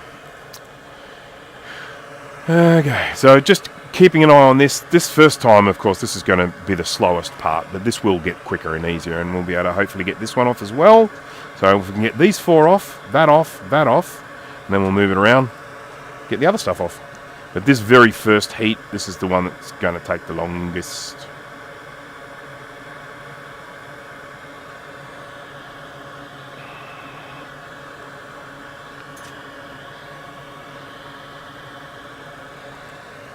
I do like the idea of someone actually having these components so they couldn't get them to stay on the board, so they stuck them down with hot glue.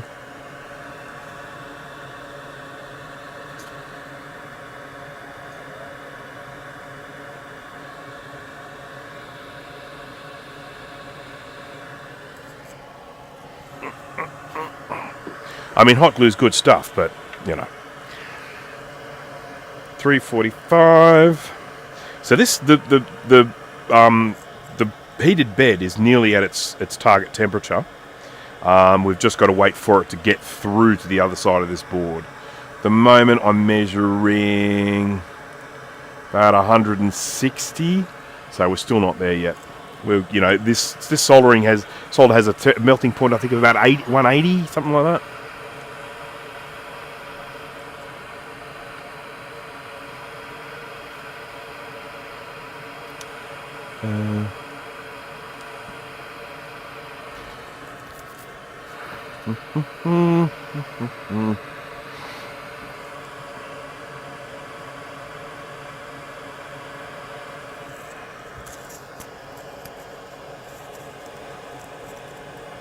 And Anyone done anything interesting lately?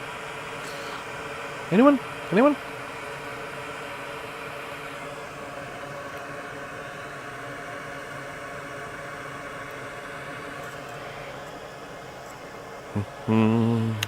Just need to make sure I'm seeing this get hotter. 160. Might have to turn this up a little bit. I'm going to go to that. Oh, there we go.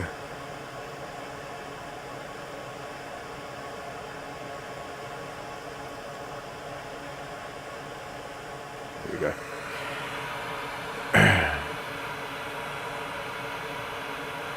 Working on the Mac 2 CX rebuild. So tell us, Callan, how much rebuilding are you having to do? What sort of rebuildage? And Jay is built my wife a potting bench station in the backyard today. Oh, that's good. That is nice. That is nice. And I see that you're exposing your spawn to the Star Wars trilogy. And I saw your wife ask which movie should be watched first. When you're watching the Star Wars films, that are of course episode 1, 2, 3, 4, 5, 6, 7. 4, 5, 6, 7, 8, 9. Which one should you actually sit and watch first if you're going to watch the whole series? My opinion on this matter is that there is only one way to watch, and that is you've got to watch them in the order that they were made. So in other words, episode 4, which of course was just called Star Wars, when that came out it was just called Star Wars. A New Hope got added later on. Same with all the stupid stuff like excuse me, like Han not shooting first anymore. Pressure wash my mother's house. Yes, that would be exhausting.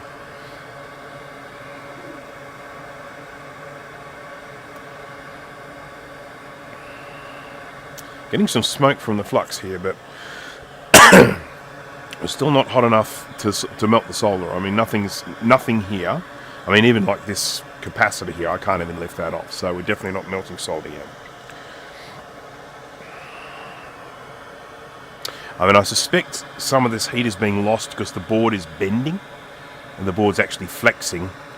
So it's not getting that direct contact. So maybe if I do that... Oh, now it's gone upwards. It's now bowed out with the other way.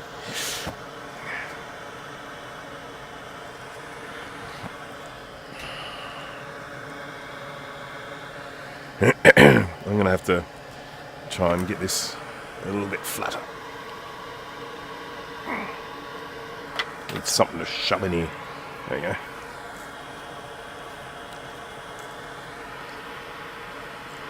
You know, the point that you make there to modern remakes of the Star Wars originals was a crime. What I would generally say with that is I've got no issue with it being done, but there should have always been the option to just watch a digitally remastered version of the original. I don't mind them painting out the masks of the superimposed stuff. So they did a lot of stuff in that movie. It was groundbreaking from an effects point of view. And when they're doing the overlaying, when they're doing the dogfights of all the ships and all that sort of stuff. And when you watch the original, you can see these masks that change position as the ships are flying around. And they got rid of those. And I've got no issue with that, cleaning up those effects a little bit. But, you know, when they really started altering the story, like making it so that Han didn't shoot first, because someone obviously decided, no, that's not very PC. And the guy was a smuggler, for pity's sake. It's starting to melt. So, you know, I don't mind that he does that. Again, it's all part of this whole, you know, character progression. I mean, he was a particular character and he gets better. Okay, that there is our G1. We're going to see if I can get this out. Oh, we are. So the challenge I have with the... I'll see if I can get this out. Yes, that's come out. Oh, I lost a pin. Whoop.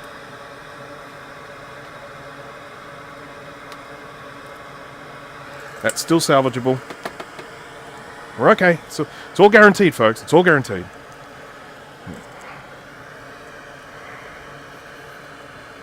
Okay, it's these sockets I'm really concerned about.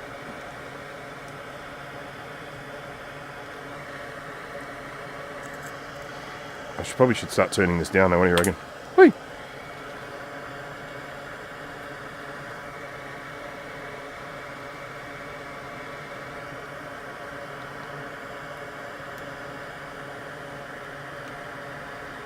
Come on. You very bad thing.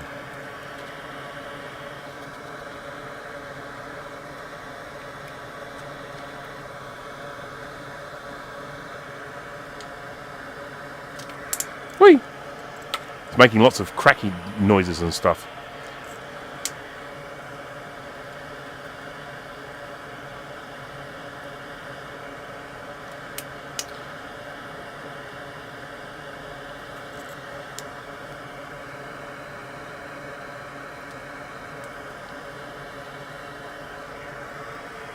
One.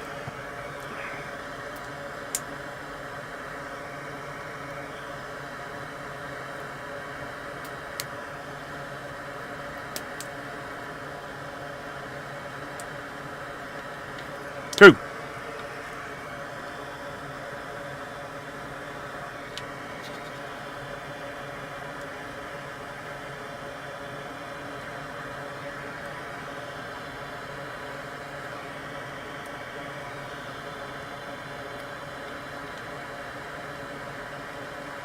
Oh, this is a double one.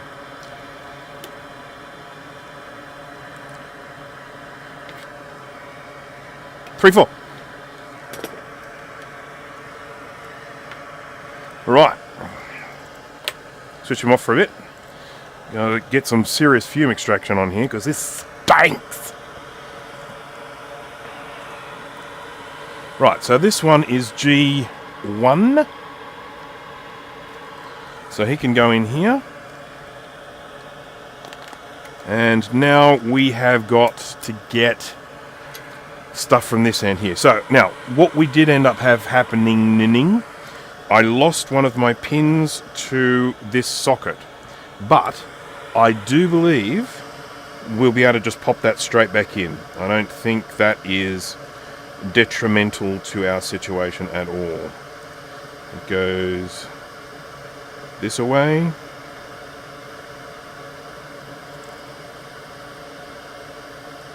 Yep, that's just popped straight back in there, so. And it was a little bit bent. That's why it didn't come out. So that's on me for not checking the bendageness. Right.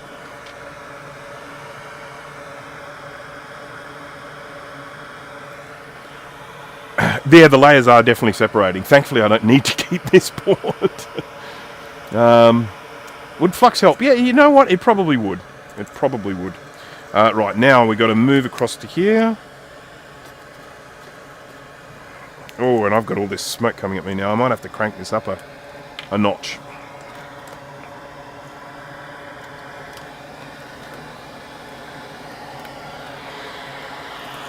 Yeah.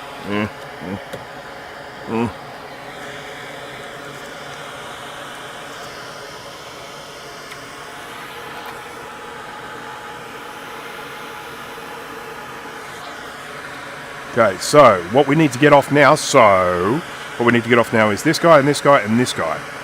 And preferably, I just don't know if I can get all three of those on at the one time. We'll see. Okay.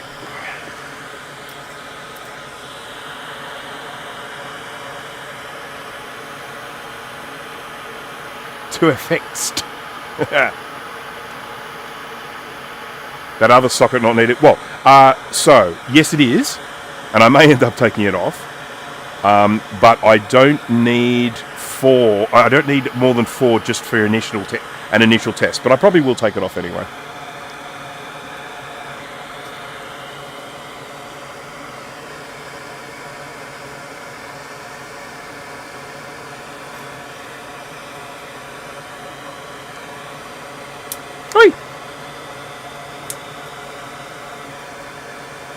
Oh, I didn't unbend the pins of this one, so he's staying.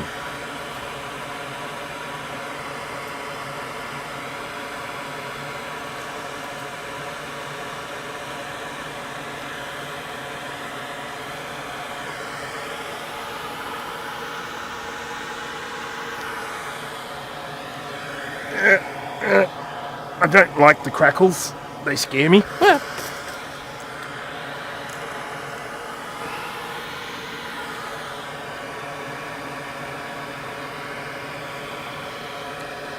Oh, starting to get a cramp. Yes, the brick would be good, actually. I'm getting a cramp from being in the same position all the time.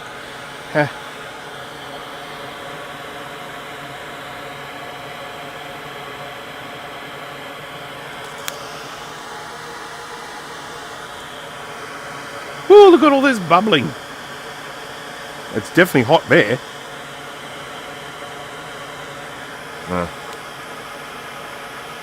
Must stink in there right now. Yeah, you'd be right.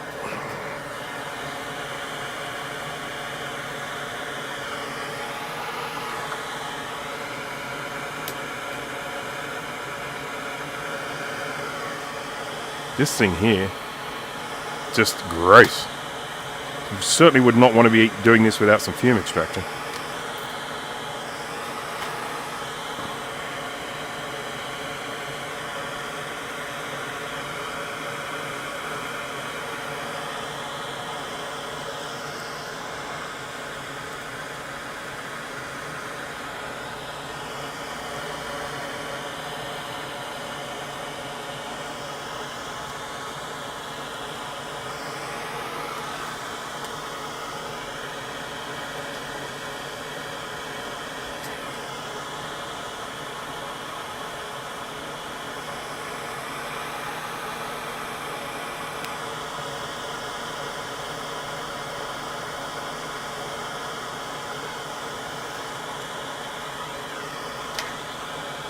If I can't get this happening soon, I'm going to rethink things, because at the very least, I need to get this fume extraction working a little bit better for what we're doing here. I think I might just switch this off for the moment.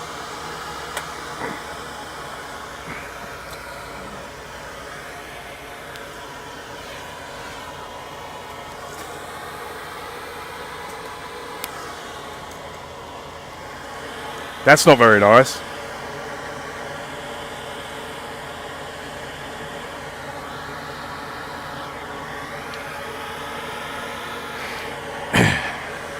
So that's just all the black gunk that's, I guess, come out from...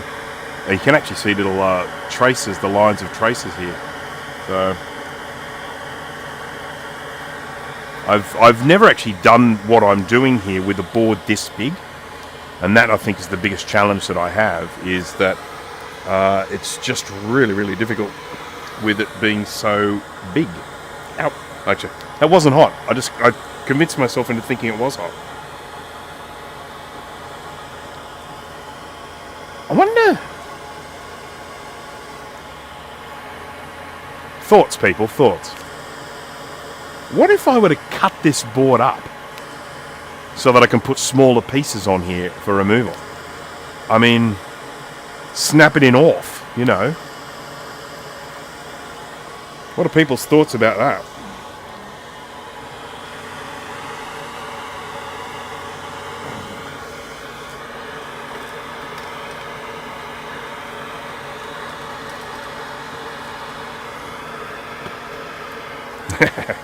I would probably do it with a Dremel, not a chainsaw, but I don't have a solder part. I just got to do something a little bit better with this fume extraction. It's getting in the way of my microscope. So I'm going to move the microscope out of the way, good and proper, like that, so that I can bring this up and give me much better fume extraction. How's the sound on that, folks? Is that too loud? Can you still hear me?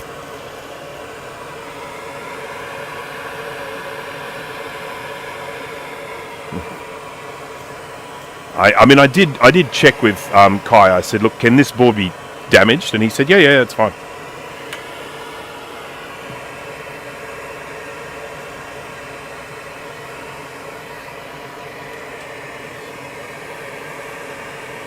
If I can just get this off, and then I can cut it right down the middle there. Turn it into two halves. Have one board there, this one here, and I'd sort of ideally like to maybe chop this bit off as well.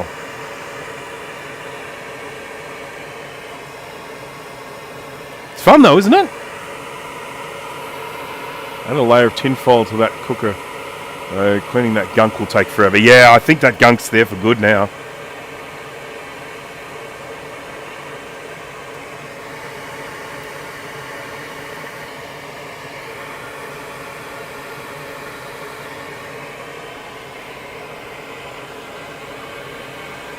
This thing here, it gets hot first.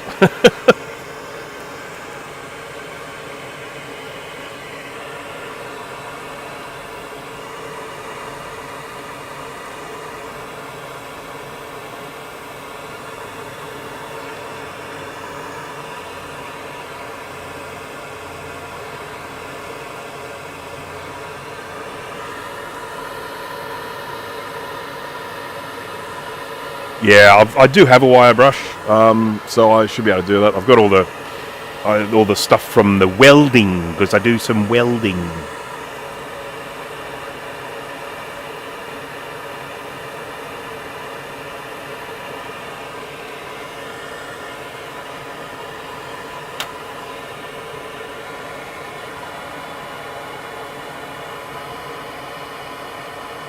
The fume extractor is really earning its keep over here today.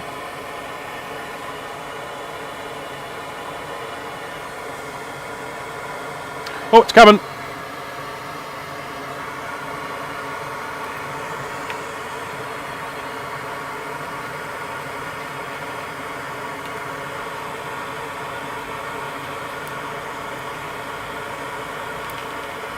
That is G3.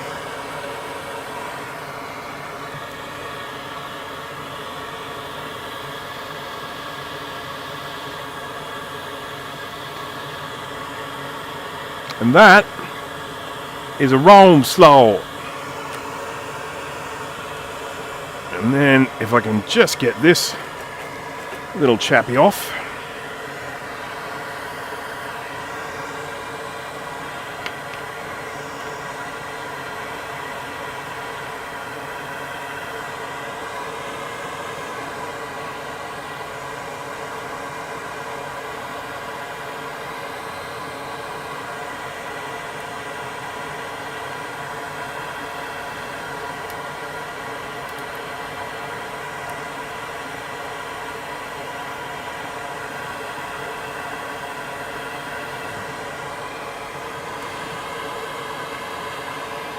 Yeah, it's quite something, isn't it? But I definitely think that will come off with a wire brush.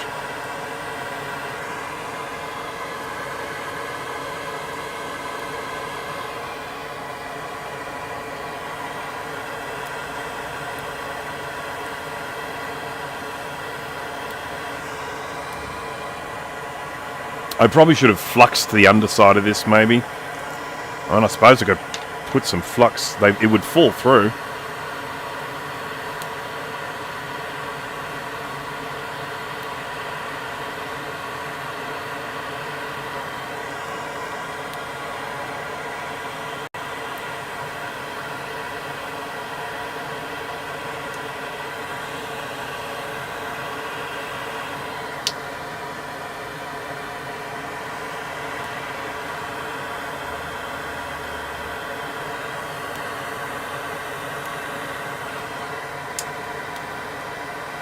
Doing it again over here, so there's going to be even more black shit on it now.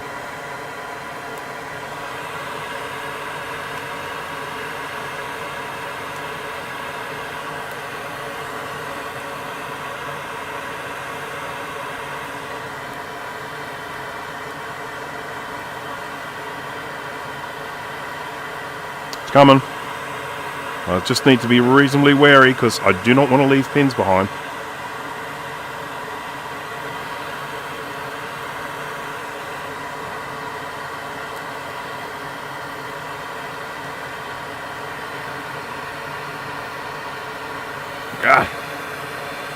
There we go. I left 2 pins behind. And that... Oh, shivers! Leave it on there. Stuff. Yeah, that is the genius thing of today that I just did. I put the thing back down on the board. Thankfully, minimal damage. I'm feeling like I got rewarded for doing something monumentally stupid. All right.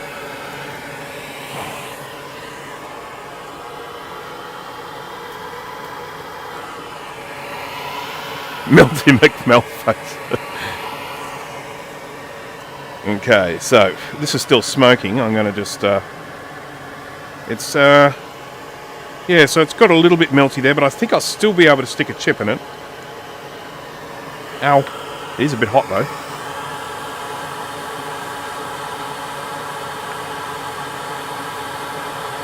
And, oh, the other thing is, of course, if I do completely and totally stuff anything here, I've got a second board, so... I think we're safe. I may end up needing it too, I tell you. Right, now this one was G3, I think. Does that sound right? Or was it G2?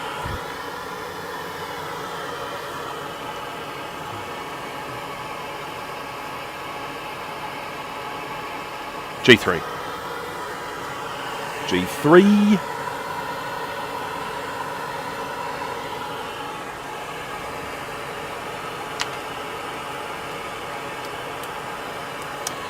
You know, well, I think solder, what do they call them, solder needles would actually probably work quite well with this. The whole idea of this is to try and get them off quickly. Try and get them off quicker than if I was to go in and try and solder suck on them all.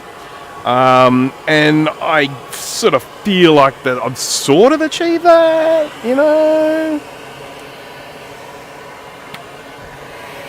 But it's been a pretty unpleasant process, I have to say. So now I want to get these two off.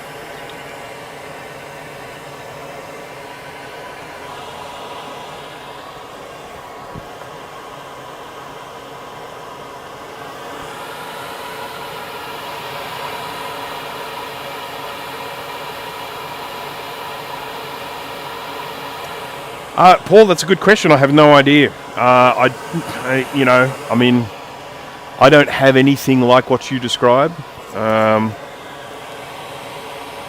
mean, this is definitely a lot faster than me having to solder suck. I mean, you think about how many pins I would have had to have sucked to get some of these things off. I mean, we would be here until next Christmas, so...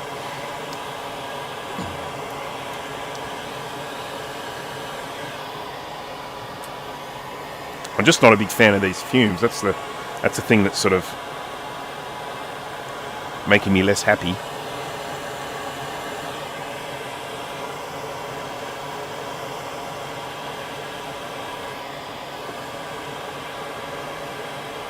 Probably shouldn't run that at the same time. I might end up blowing a fuse.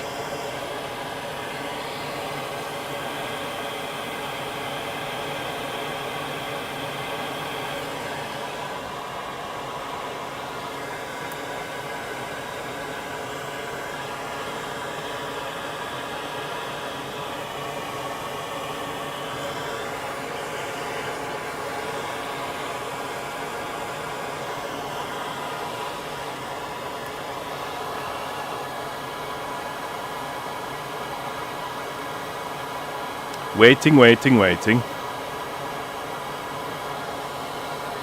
Just waiting for this little guy.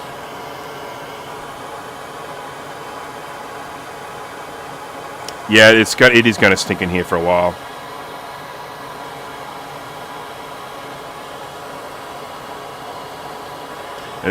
You know what it smells a bit like? If anyone who's ever smelt this before, it smells a little bit like when a reefer cap goes.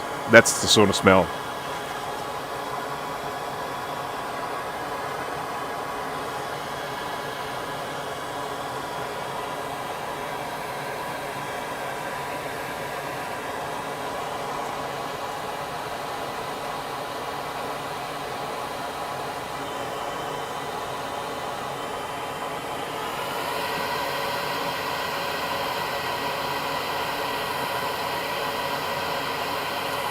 Yeah, I mean, I've got a vacuum solder sucker over there. I tend not to use it that much these days. There are some tasks that it's really good for. If you're removing, say, capacitors from a power supply or something like that, where you've got nice big pins and you've got nice big holes for those pins.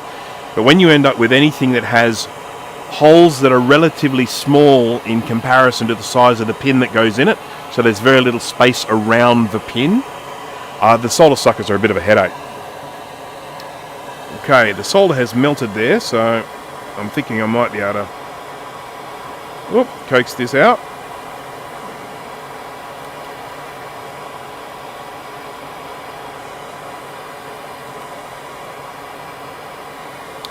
Lost a few pins, and let's see if we can get the crystal off as well.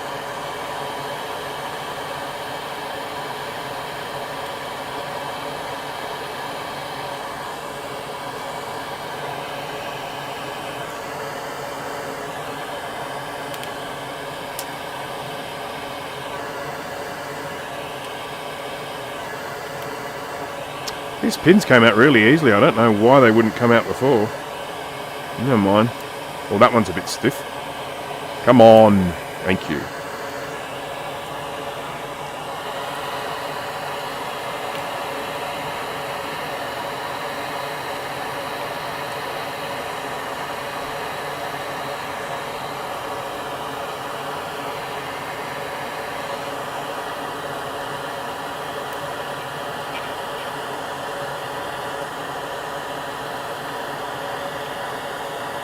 Oh, that'd be a bastard.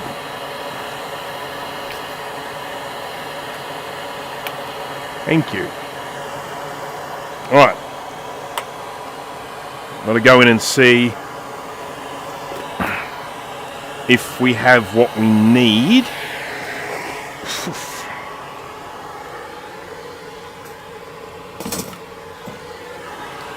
Or if I need to try and get another slot.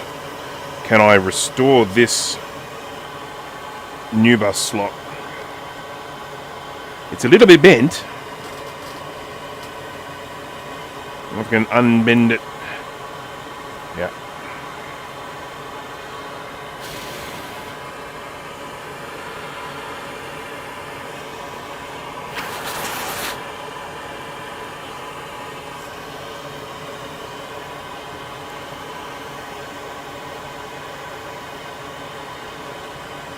So we're going to have to do a little bit of connector restoration here to bring these back to usual shape. I think this one's okay.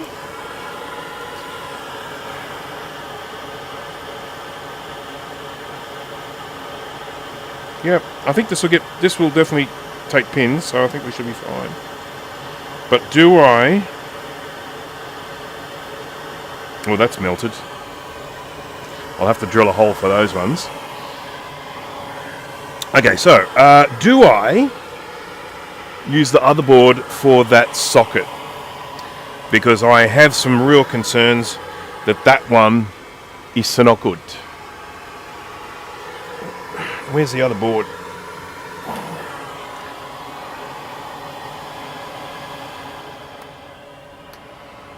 Excuse me. Excuse me. That's a good board. I better not take things off that. Someone might get very upset. Mac 2. Oh, that's right. Someone contacted me the other day. I've got someone's Mac 2 at the moment. I need to get back to that. This is a slightly different board. I wonder if this one will melt and separate like the other one did. Okay. So all I want to do is I just want to try and get this off. I'm just not happy with the way that one's ended up. I'm just going to put my goggles on.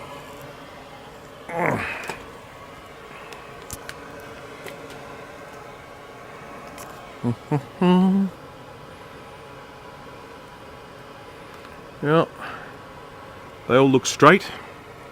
So let's get gross again.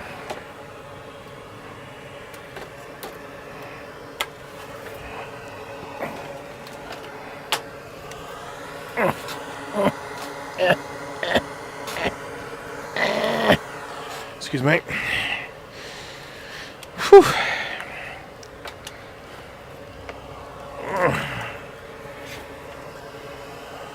And this is G2.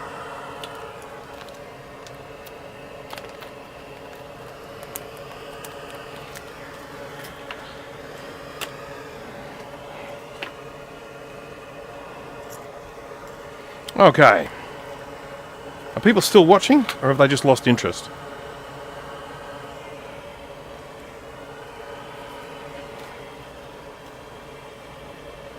I do have concerns that what I'm doing now is starting to get a little on the dull side, so I apologize.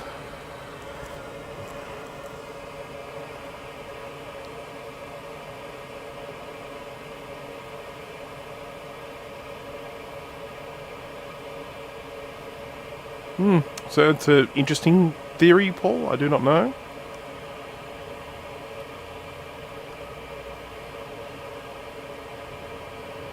Still there. Good, good, good. Working on a battery bomb power computing clone. Which model of power computing clone are you working on there, Jack?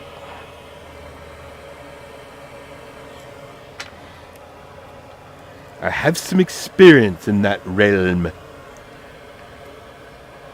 I bought with my own money when it was brand spanking new, a Power Tower Pro 180. Love that computer. Had some problems in the early days, but I fixed it. Power Center. Okay, that's the smaller one than the Power Tower, isn't it? So I think it's got fewer bays in it. I think it's got like one less floppy bay and maybe one or two less CD bays, or 5.25 inch bays.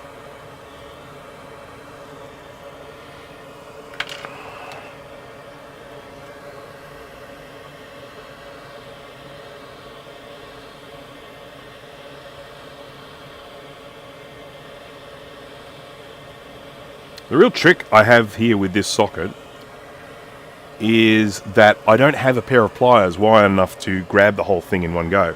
So it's sort of having to pry it off. I'm just wondering whether I might actually be better off getting a bigger pair of pliers before I try and yank this off. I've got one here. Yeah.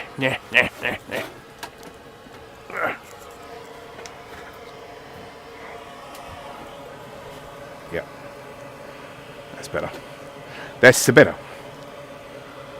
I don't mind losing a pin or two. I can put those back in. But when I flipped it over and melted the top of the thing, that was just, come on, mate.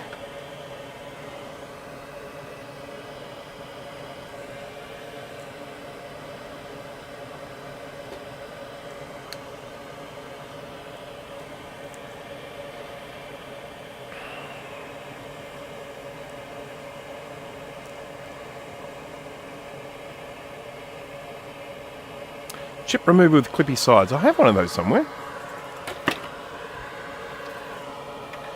I've got this sort.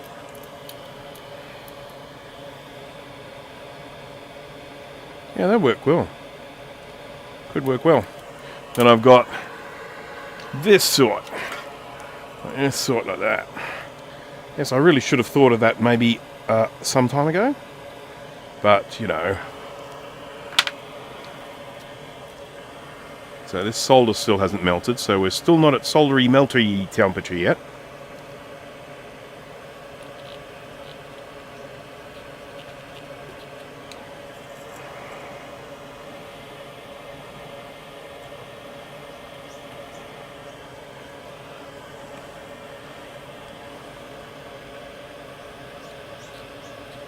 This board's a different colour to the other one. This one's a different sort of green. That one's a darker green, this one's a lighter green. I'll be interested to know whether this one is maybe a little bit better with the heat.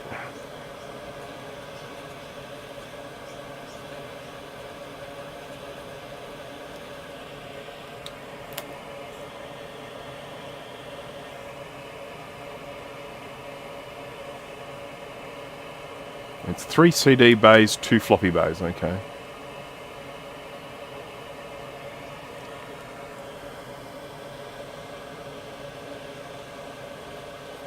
We're going. I can feel it. I can feel it, Dave. My mind is going.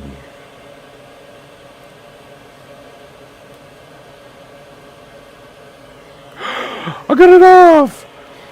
No pens left behind! I've earned a cookie!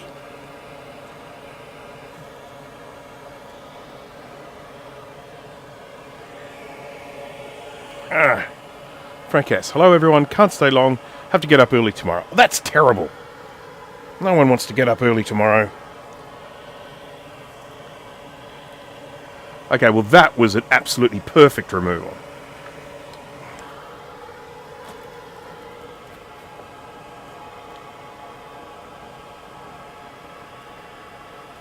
Perfect. Perfect. So we've got those sockets. We've still got to get the power thing off, and I should probably get the power switch. But I can, if we've got an ADB port on there, I can start it up with a keyboard.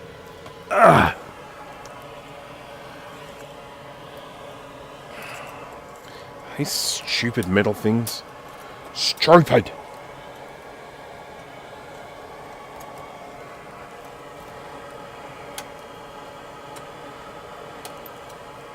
Off. Off. Off. Get it. Hate them. Hate them. Banish them. Alright, let's see if I can get these. I don't think I'll need the chokes for the initial build. I could be wrong for testing. But we're very, very close here to actually being able to start putting some of this stuff back together again. I've just got to ascertain whether this new bus slot is okay, or whether I rogered it while removing it.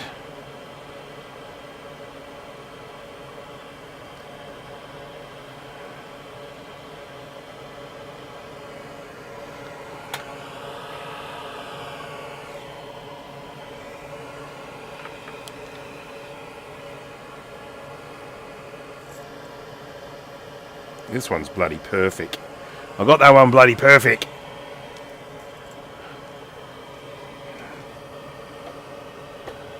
Alright, so what I want to try and get off here, seeing as they're together, I may as well. I want to get off these two choke thingies, little filters, and I get these little, I get a, what do you call that thing? A ADB port.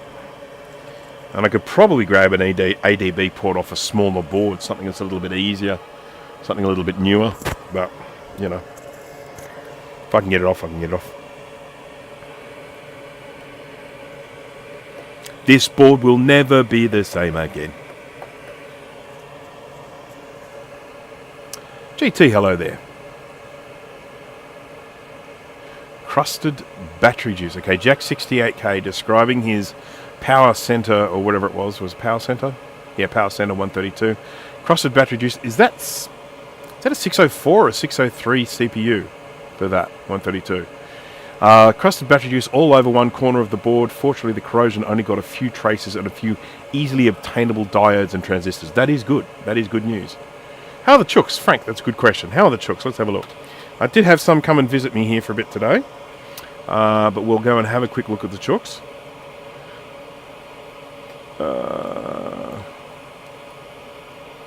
Chook view, chook cam.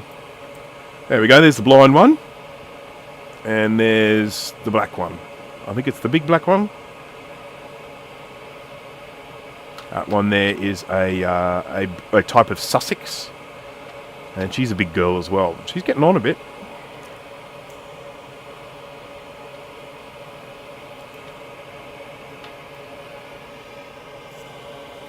Kind of fiddle with a focus. Oh, wrong one.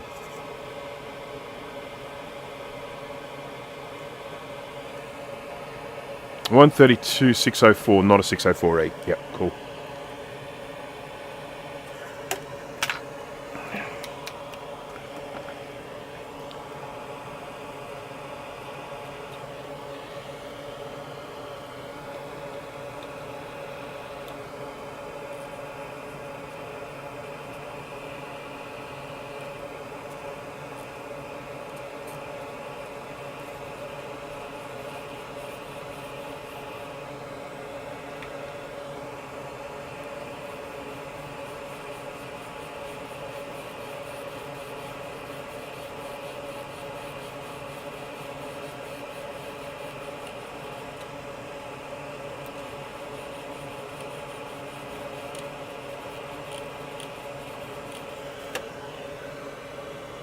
Yep, still intact. Yippee, yippee, yippee.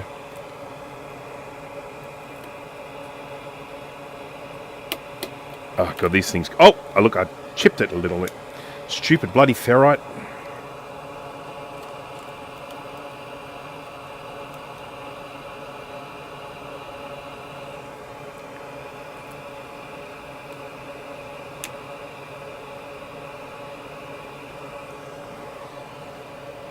Can we get this off?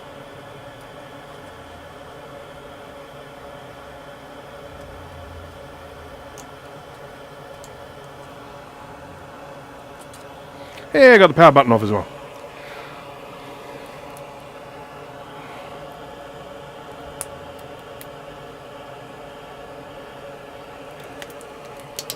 Oh! We're starting to delaminate again here.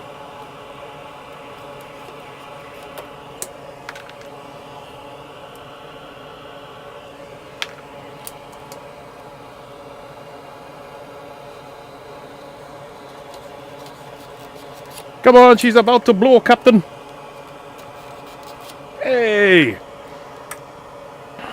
That was very productive and stinky.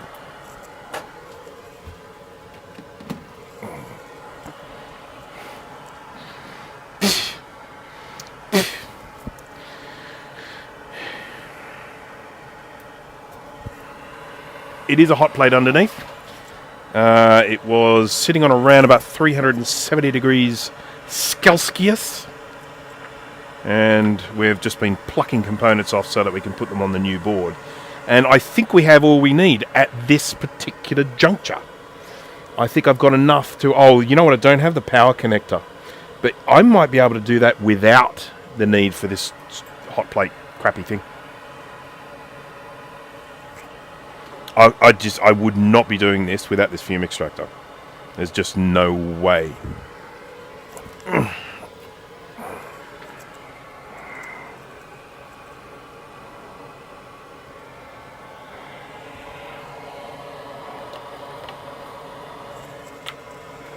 Let's see if I can get this off. See, I'm here. I'm here. I'm here. I'm here. May as well do it while I'm here.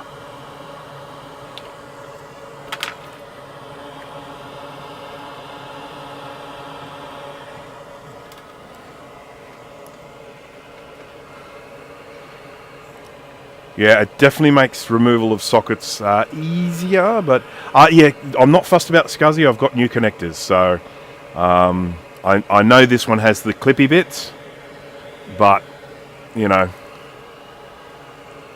yeah.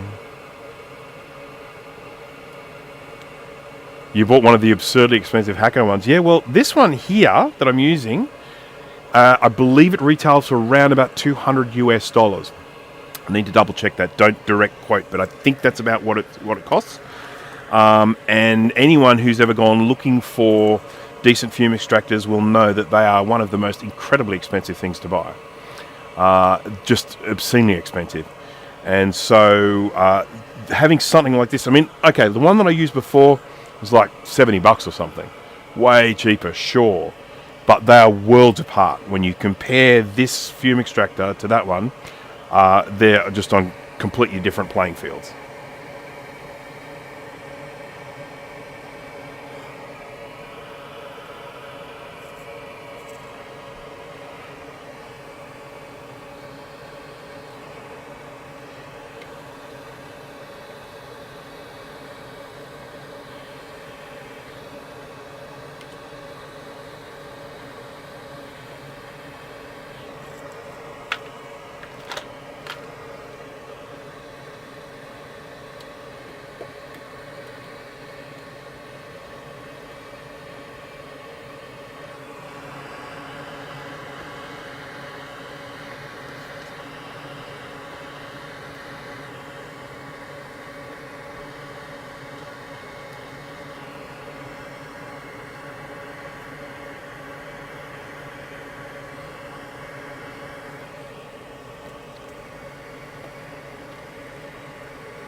Come on.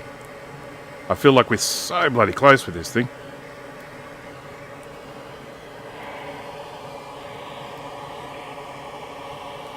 Hey, what you got to be? Right. Switch this crappy thing off. Start breathing some decent air again. Far out.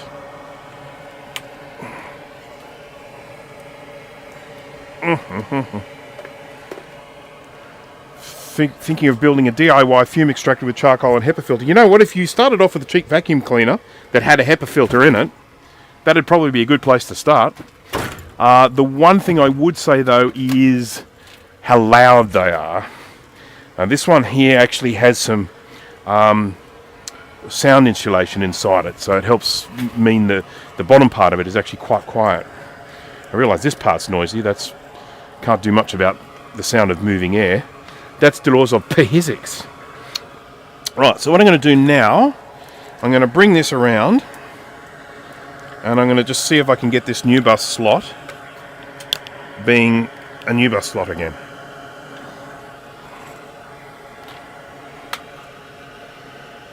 Scope view.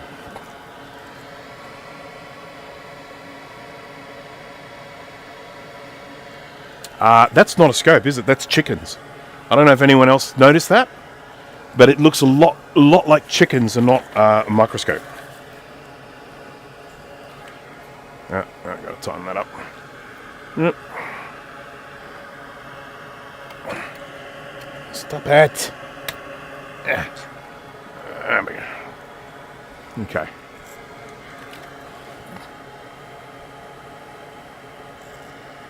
There we go.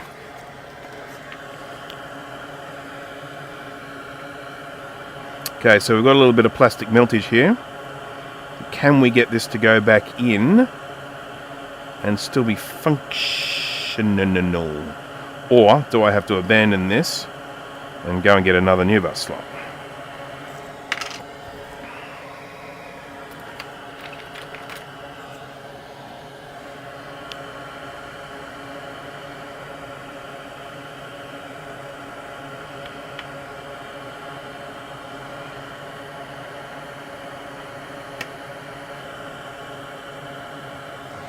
I want those tweezers that I had before, the black ones.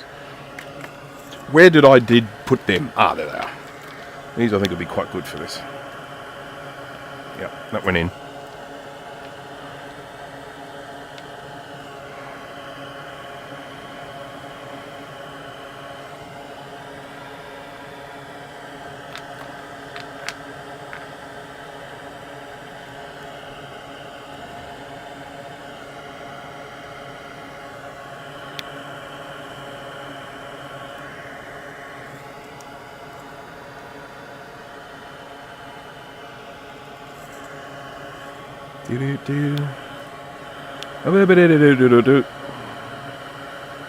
Wrong way around.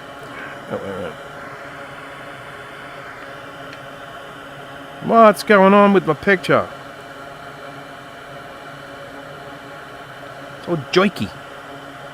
Why is it all joiky?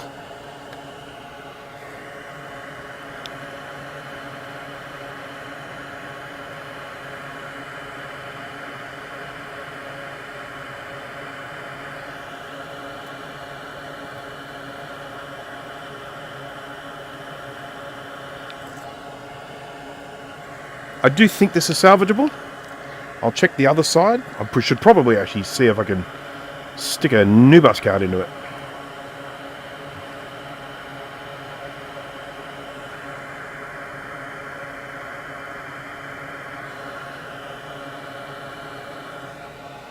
What's going on with the picture?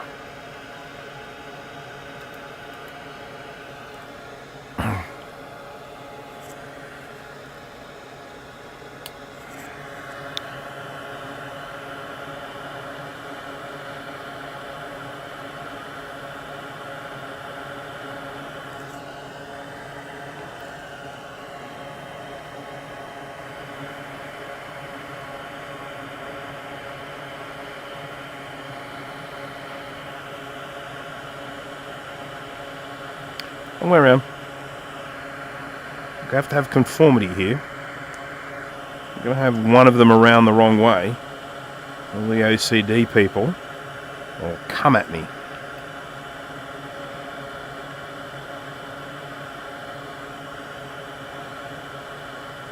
I'll be like, how dare you?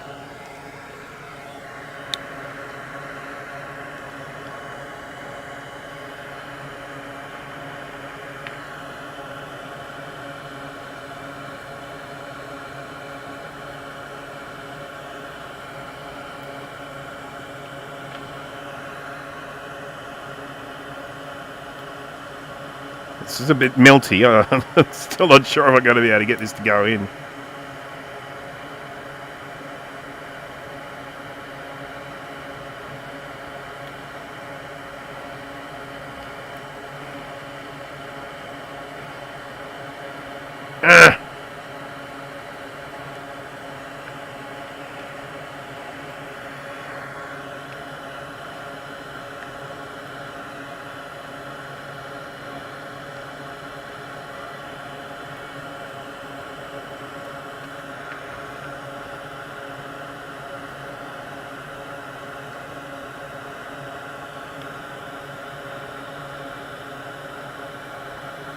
I'm scared that once this goes in, it's going to be so tight, I won't be able to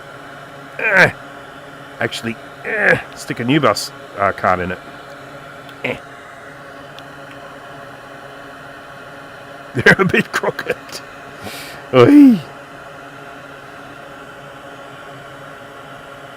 I'm really starting to think like this new bus slot might be past it. Oh, we might have to come back to that. Let's start getting these things on. I mean, I think at this stage, with me 2.5 hours in, we're probably not going to get to testing stage today. Watch everyone disappear. But I think we've got a lot of soldering to do here. All of these things here, loads and loads and loads and loads of pins. So there's much work to be done, my good people.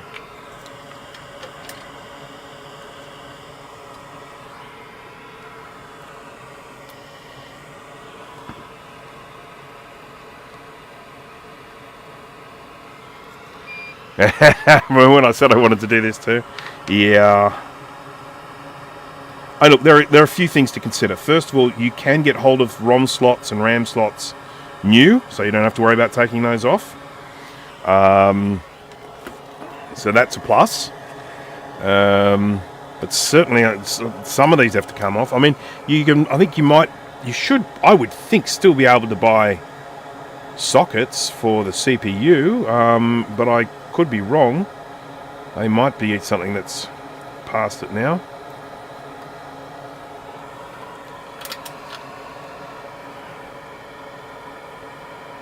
Tavruden, can you tell me what's the toxicity like with the resin printing? I asked that because I may well be getting a resin printer in the not too distant future, and I'm just curious about whether, I mean, things like any form of 3D printing, there is there's some fumes, some worse than others, like ABS compared to PLA, but I'm just curious about the resin, what it's like. So does that mean a part 5 at this stage? Well, maybe, yeah. I mean, I feel like all the people that have watched this, I can't deny people the testing. I mean, even if I just do all of the work, finish all the work, and then just do a live stream for the testing, once I actually build this, I've got to go in and make some mods to it, because it is a first revision board and it does have some mistakes. I've got all the list of things that need to be done from Bowl. He sent them to me. But what I would say to anyone who is planning to do one of these again, even if you get given a free one, get the latest revision board.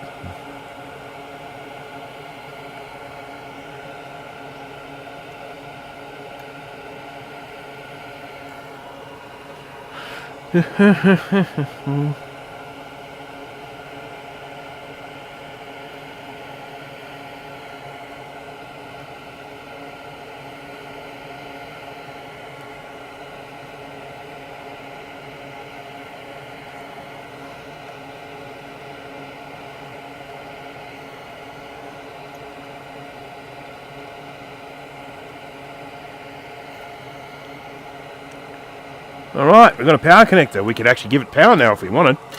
Oh no, I've missed one.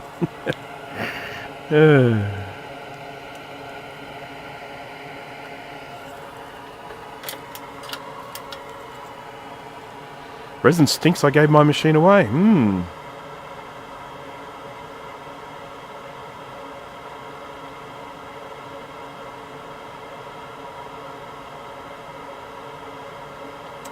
Resin produces a lot of fumes, and you also need to use gloves when handling it. Oh, I've seen whole negative... Oh, well, that's interesting. I did not know that. So I would probably have to install it outside somewhere in one of my sheds or something like that. Okay, I've got my little circuit here. I'll pop him on. It's going to start feeling... This board's going to have some identity when I get the socket on there. He's going to be like, yay, I've got a place for a brain.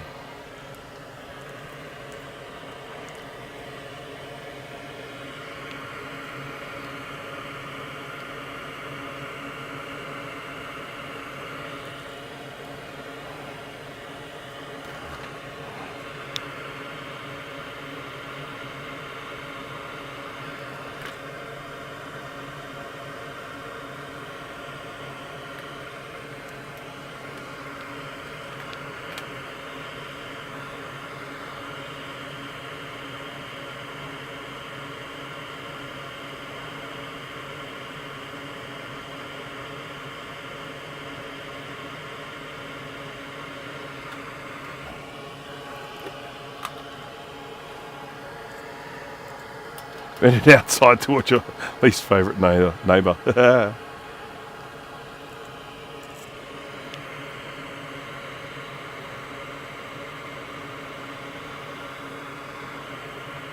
So funny looking down at this soldering iron tip because it's so new compared to the one I've been using for a long time now, and that had got so worn down.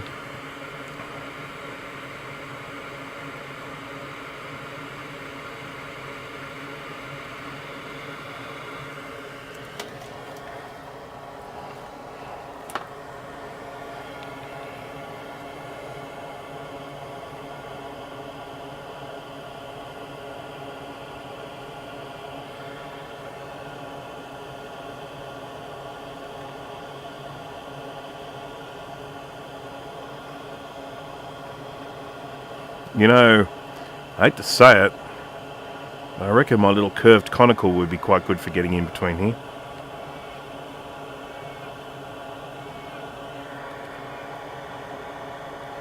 But every time I say conical, Jay from the House of Moth pitches a fit.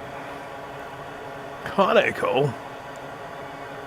Mind you, he can't talk.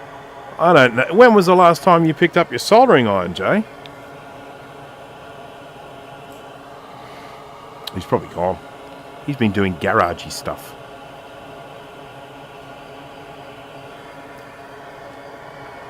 Look at all the gunk on this. Yeah.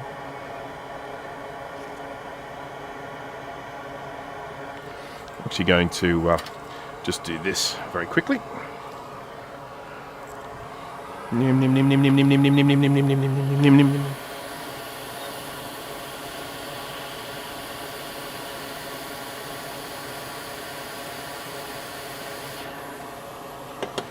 It was just sitting a little proud. I wanted it a little bit closer.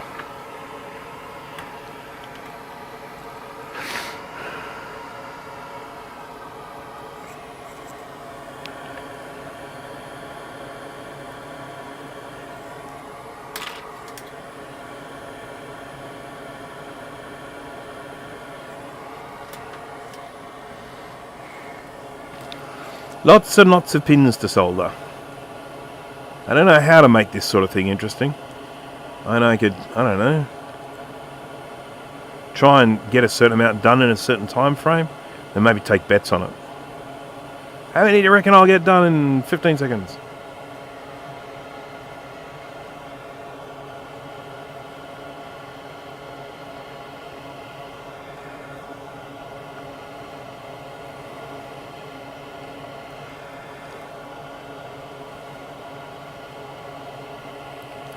68030 CPU.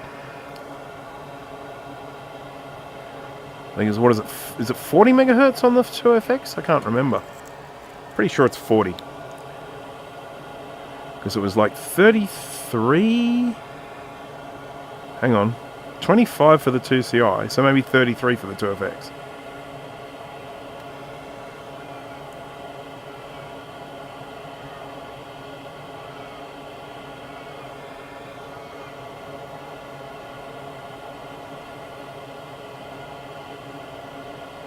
I don't know why that one's not taking very well.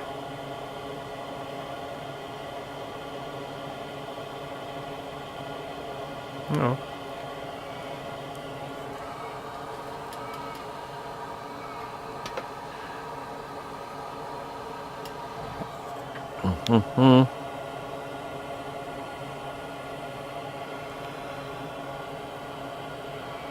How many SE30s have you done, Will?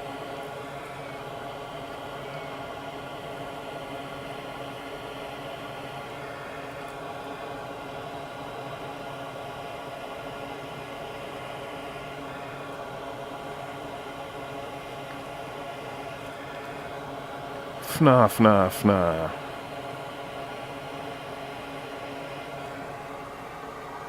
40? Crikey! Hope you're charging a packet for it.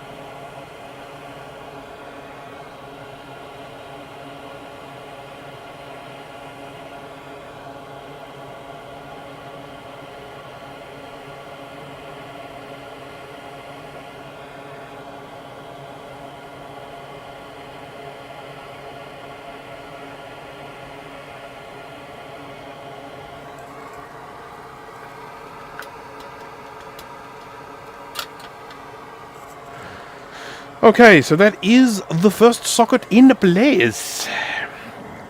It's absolutely covered in flux at the moment, but that's something that will be remedied.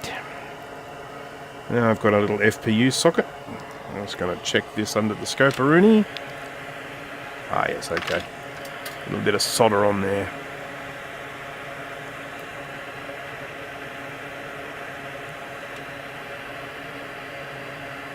A little bit melty underneath, but no one will see that. Oh, one.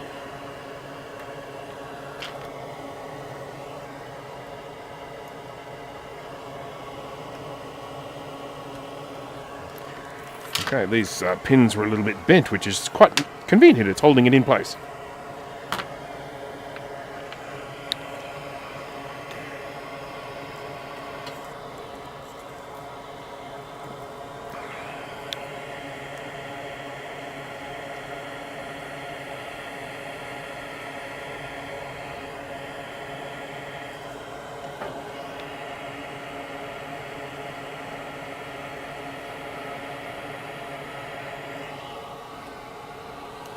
Sleep soldering again. Oh dear. Yeah. Yes, you end up doing that many of them, you're going to end up seeing that stuff when you close your eyes. I do that sometimes. I end up closing my eyes and just seeing like microscope view of boards.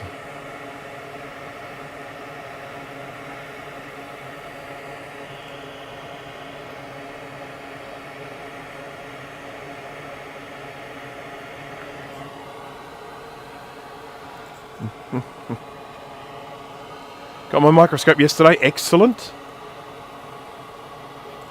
So Max got one of these Vivor microscopes, which I did review. And my review, well, the fact that I still use the arm on this thing is a pretty good review. I had a different arm before, and I'm now using this one because I love the way I can go up and down and front and back a lot easier. The focus is a little bit stiff, but I actually ended up making a little bit of a modification to this to make the focus a bit smoother.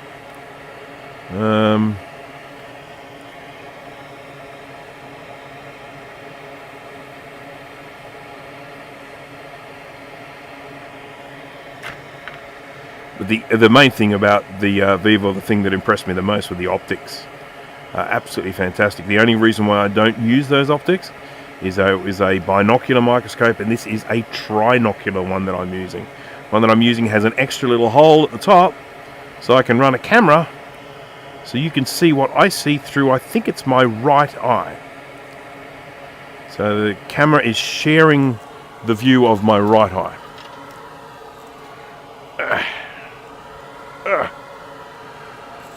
Oh, getting a sore bum. Been sitting down for a long time. Okay, that's 2 sockets on. I'm going to stick an ADB port on, because why not?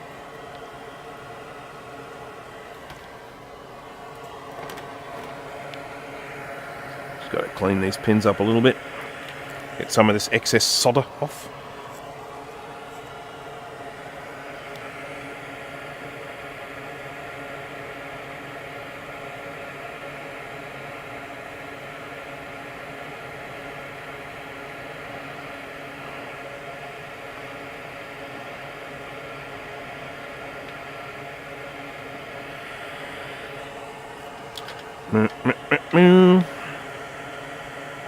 Pin, pin, pin, pin, pin.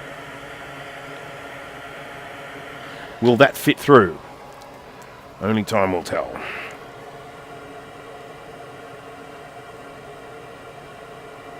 Oh, helps if you put it around the right way. Works heaps better.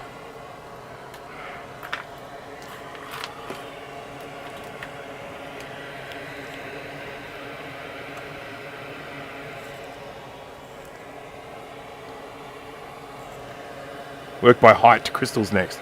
No, I've jumped it. I'm going the ADB port. That's higher than crystals. Chaos.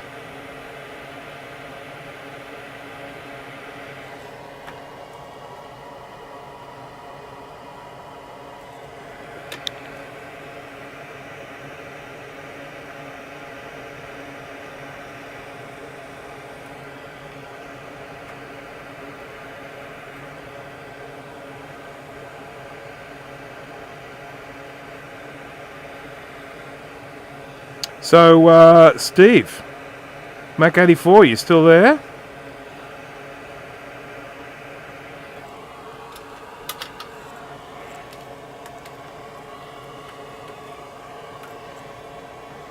I will do the crystals next. Oh, actually, no, I won't. I'm going to do these little filtery thingy hoodly doodlies. He's sleeping. He had actually threatened to do a live stream after me, but he probably didn't realise how long I was going to go for. But this shit is so time consuming.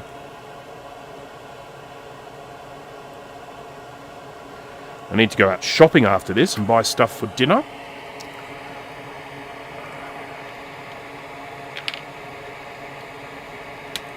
I'm going to have something chickenish tonight. Haven't decided what yet. Will probably involve baking and chicken.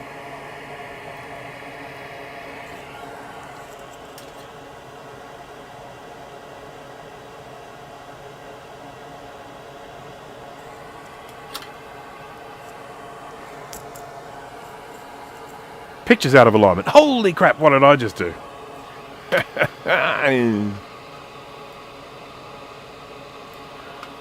That should be locked.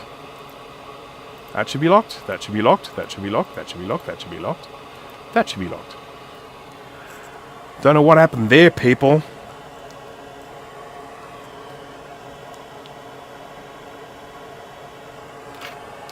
I don't know exactly what happened. I bumped it.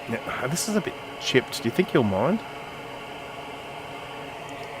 Is it that way? That way? It's horizontal, isn't it?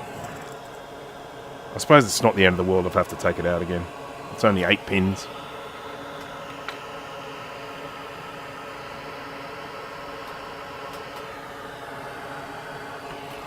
Why aren't you going in? Oh.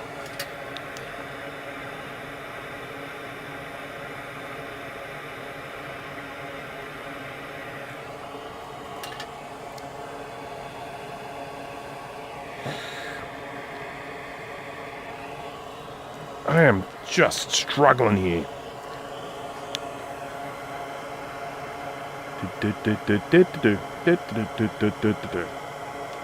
Everybody struggling. It doesn't look very nice, but the ferrite will still be fine on this. Oh, that's why I can't get it through. There's a bit of solder in the middle of that hole. See if I can get it out.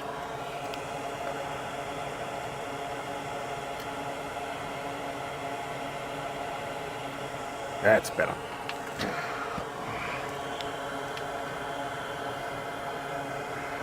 There we go. So much easier. Oopsie. Now I keep bumping the mouse. That's why I stuffed up the picture. The mouse is over here and I'm moving this board around and then I bump it. And bad.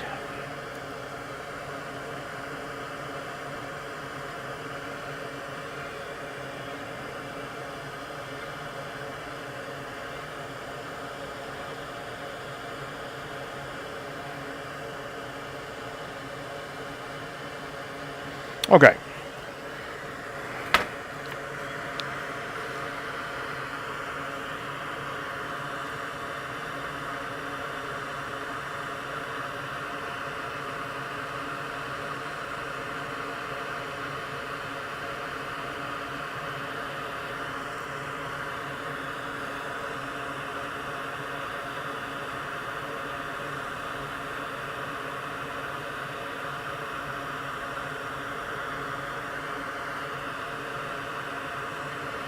Yay! I'm gonna just flatten this one down as well. I'll just, you know, when I put these on, some of them ended up sitting a little bit higher on the board.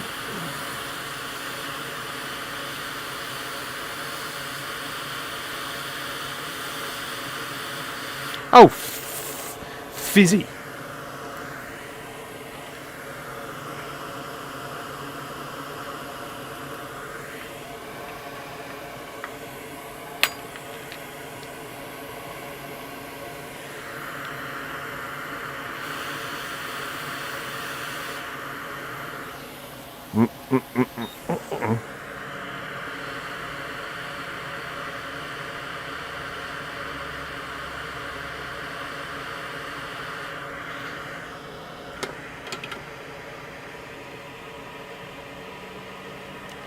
Do you get the bots on your YouTube comments? Oh, look, probably sometimes. I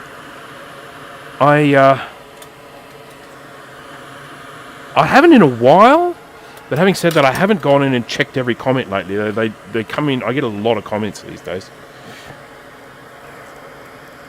and there's always some clown that watches my DIY ultrasonic cleaner video and says, "Why would you build your own when you can just buy one for $100?" And I just feel like saying, well, I don't feel like saying, I say this. I say, why would you leave a comment on a video you didn't watch?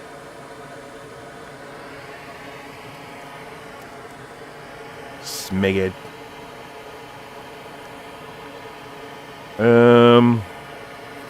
Crystals. Because I believe in crystals, no?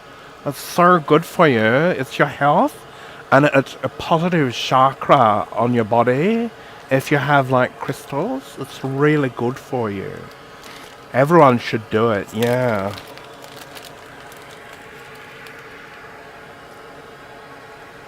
Focus.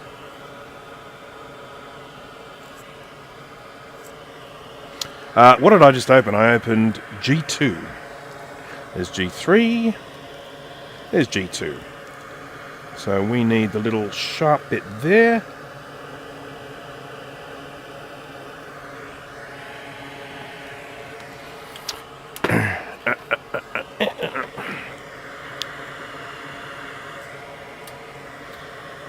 So what will I not get done today? I won't get a new bus slot on.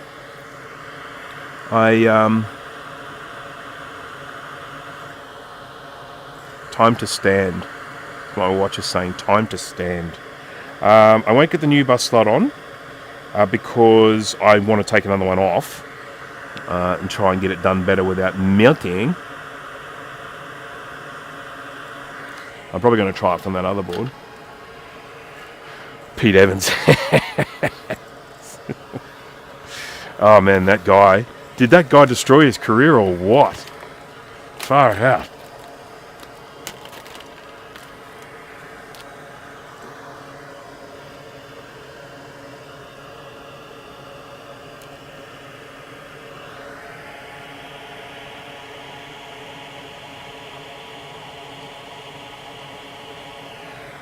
Oh, I've got a hole filled. Got a hole, 2 holes filled here. Can't put that on until unfilled the holes.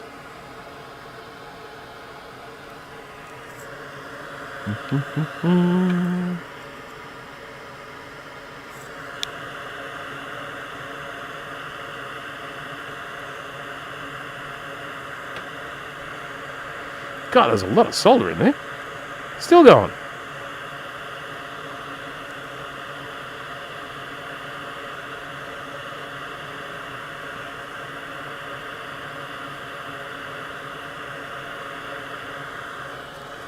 Come on, we're getting close.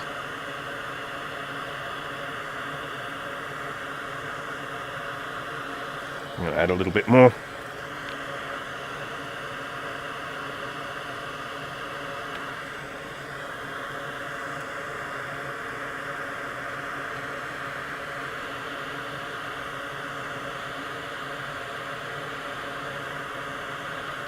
I have to come at it from the other side. Oh, crap.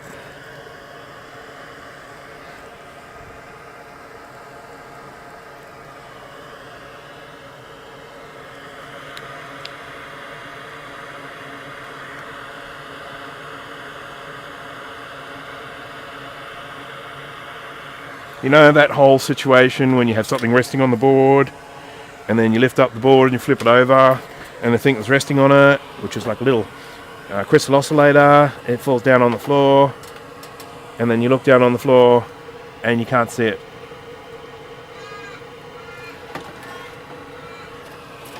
I mean, you know it's here somewhere, but you just can't see it. At least it's not like a tiny little screw or something. I should be able to find it. Fniff, fniff, fniff, fniff, fniff.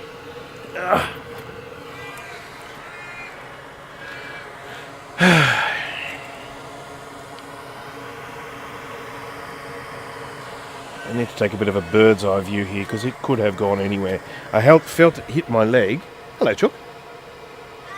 How you doing? I saw a little tongue come out then. Hello. Another one there. Got 2 chooks here. They're all coming to me and saying, hey, give us some food.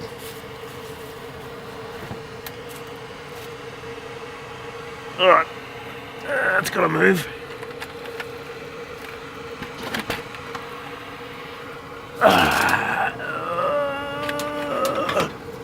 Less than thrilled about this.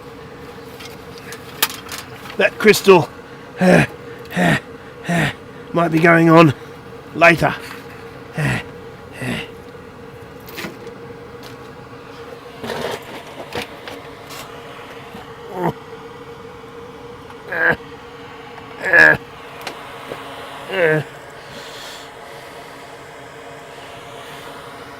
We'll come back to that crystal.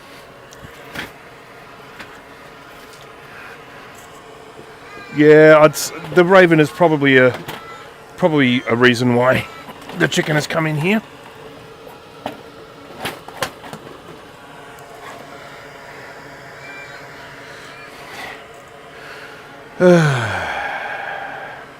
Right, so we're going to come back to that one.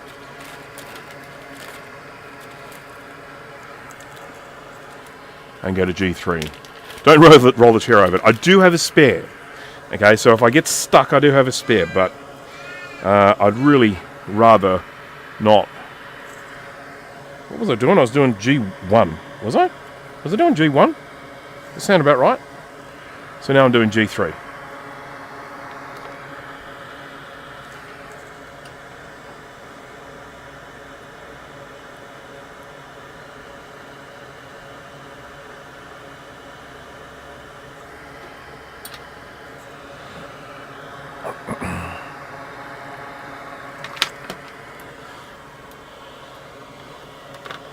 Do-do-do-do-do-do-do-do-do.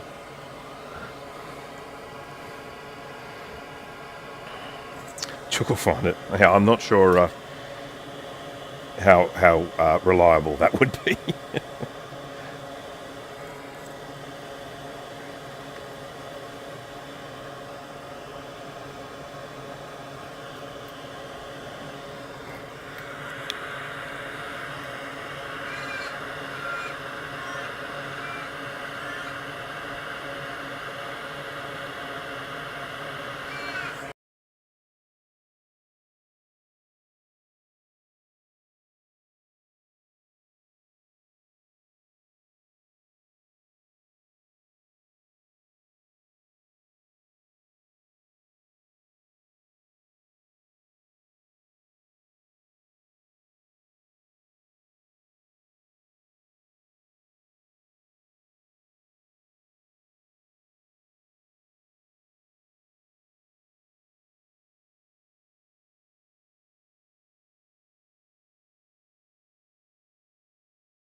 Okay, I'm back.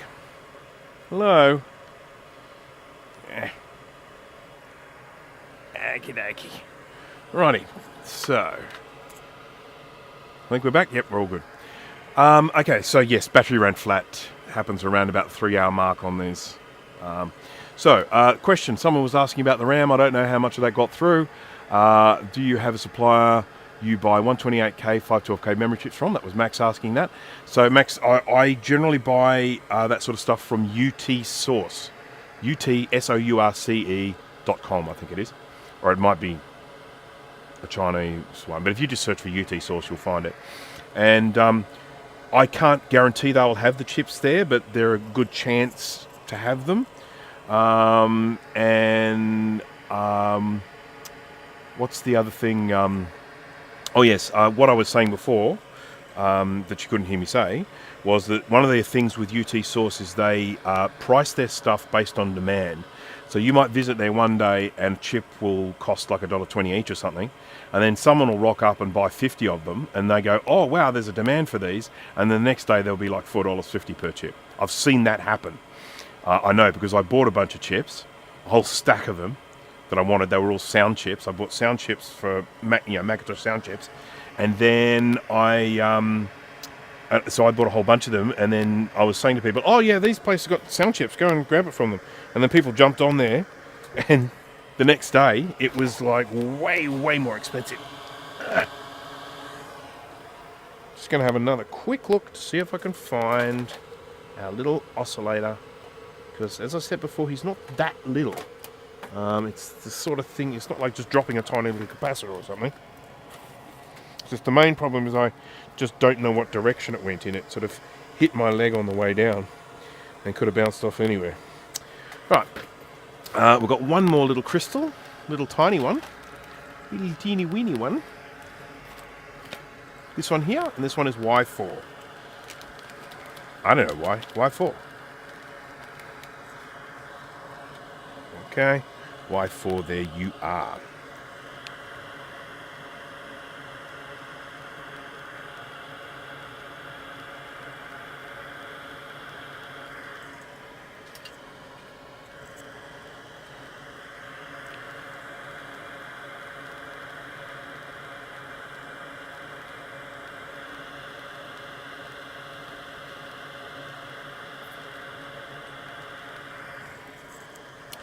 Alrighty.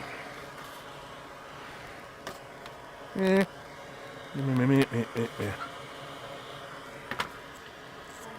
One sec.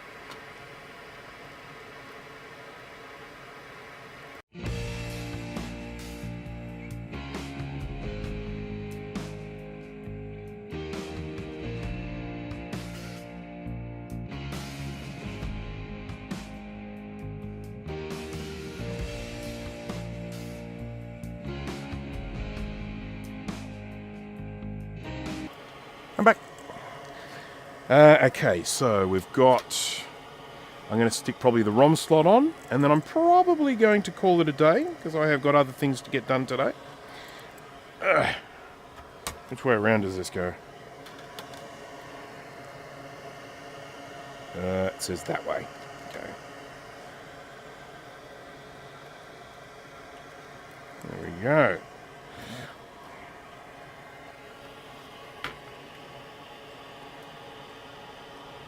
Oh, you're getting a popping sound? Okay, just hang on a sec. This does happen sometimes. Just bear with me a tick. I'm just going to turn the sound off and on again.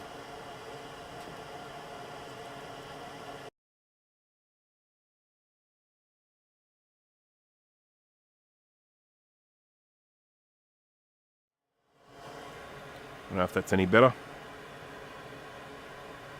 That does seem to happen sometimes when with the wireless, and typically when I switch it off and on again, it seems to sort itself out, hopefully.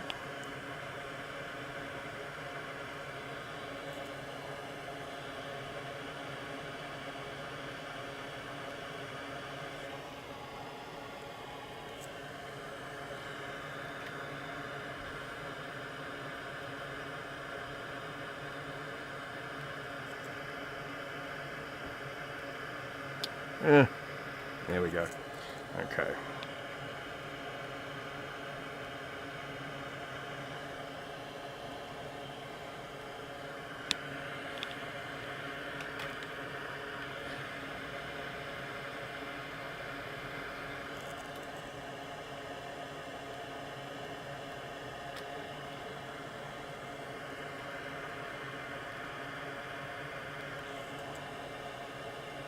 Okay, working our way along here now. Got a whole bunch of pins.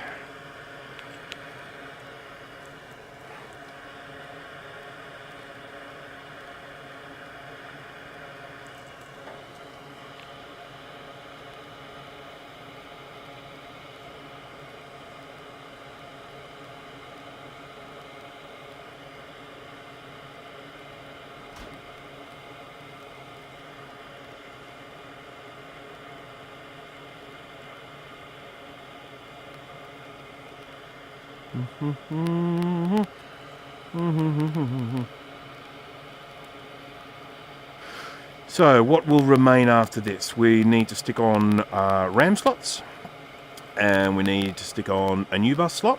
I mean, I could technically see if it chimes without a new bus slot, but we won't be able to get any video. I could even technically see if it boots, because I could connect up a SCSI drive and see that.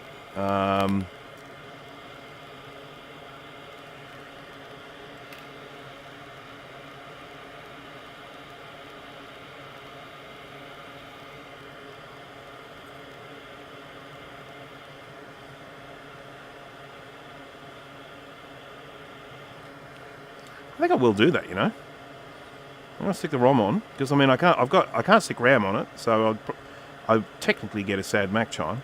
Now I've got these mods that I'm supposed to do. I'm not going to do them yet. We're just going to try it. I'm going to connect power to it, stick CPU and FPU on it, see what happens. So there you go, folks. You're going to get the first crack at it.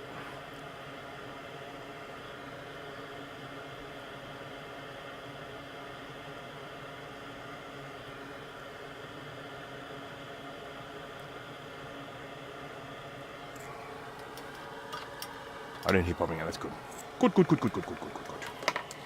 Yes, that's how I fixed it last time. Just switched it off and on again. So I've got that there. Oh, I've got to stick those stupid axial caps on. I suppose that won't take too long, will it? I can do that. I'll stick the power button on.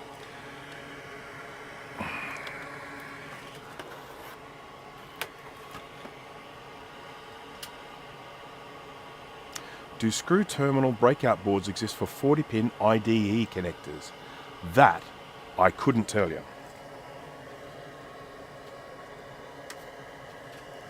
Hey, Chuck.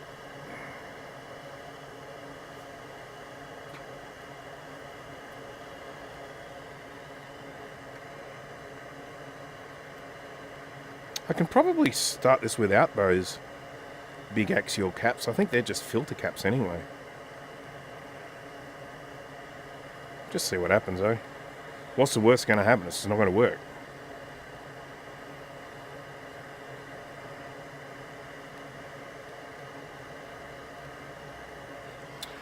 Hey, what's the worst that can happen?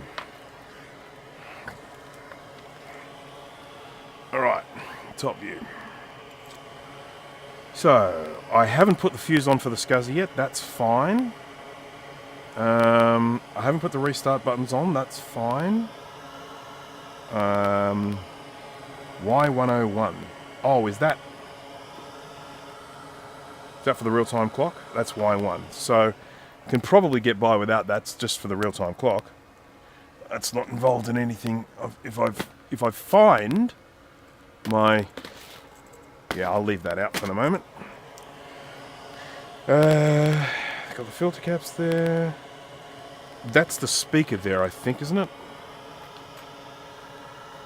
That's the speaker there. J19. Yeah, that's... Or is it J106? No, it's J19. J19 is the speaker. J103 has a jumper on it. I might need that. Because that's probably telling it to use the ROM sim. Slam on both of them.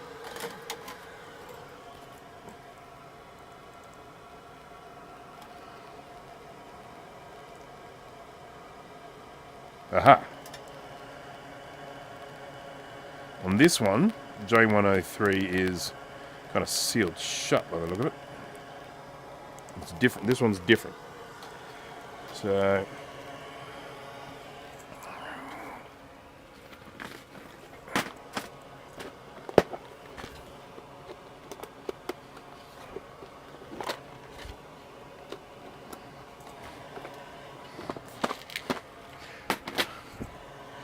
Pretty sure J103 is meant to be jumpered.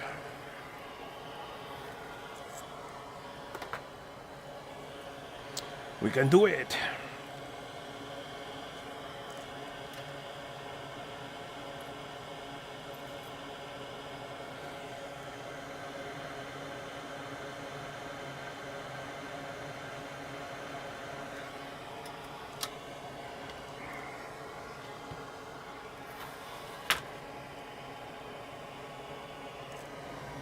No. Let's get a ROM sim here.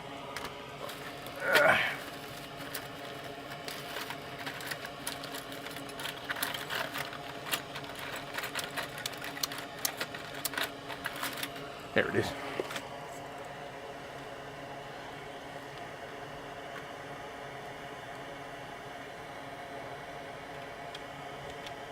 Okay. Got a sticker jumper on for the speaker. Oh, I've got that here, don't I? I think I took that off before. There we are. It's a little bit wonky. The wonky's alright, I reckon.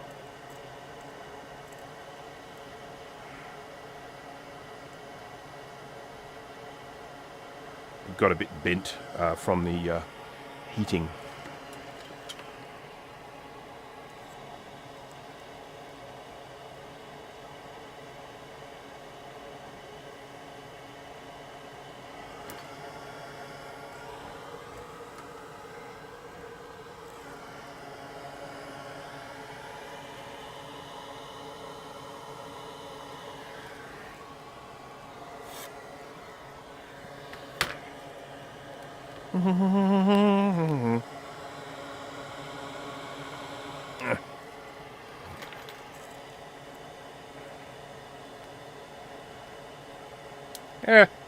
Poops.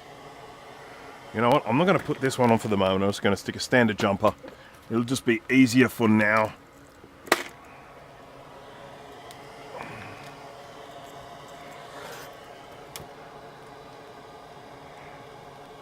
And then I refine later. I just feel like everyone here deserves a test.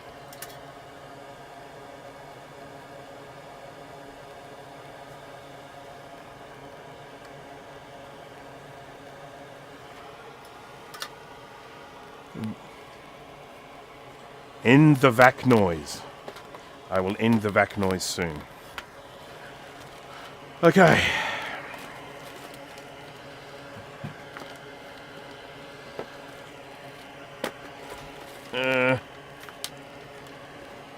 Okay.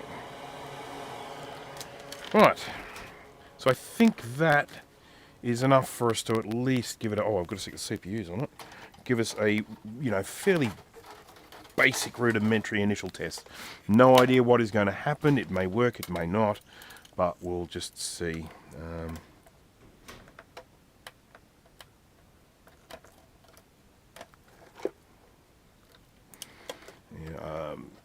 Yeah.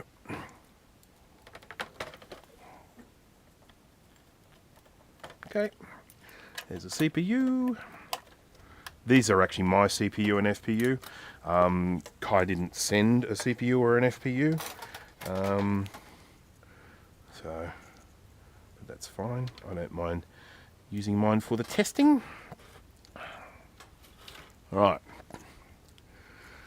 Alrighty. Still missing bits off it. Anything could happen. But we'll just see. Does this speaker work? I'll just test it quickly. Ohms.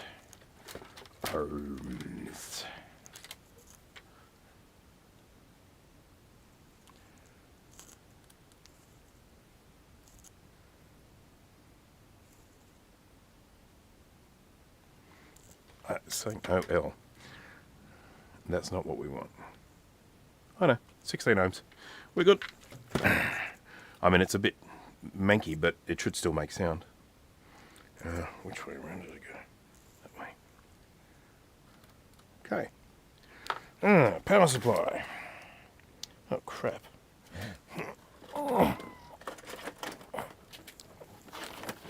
Under things. Power supply is under things.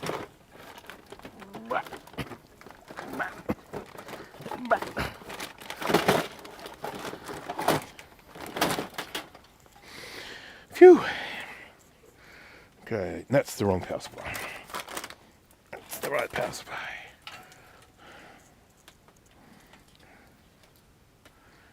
So it goes like this.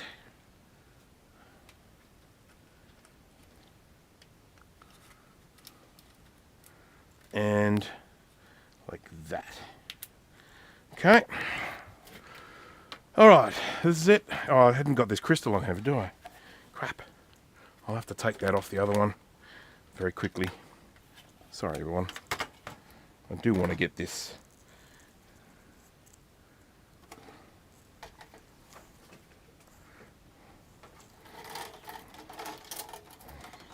I mean, it's on the floor here somewhere, and I will find it, but for the moment, I'm just going to grab this one.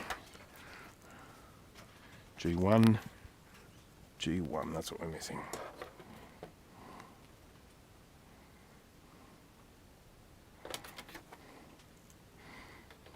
I mean, I may not need it, but I'm not willing to gamble that.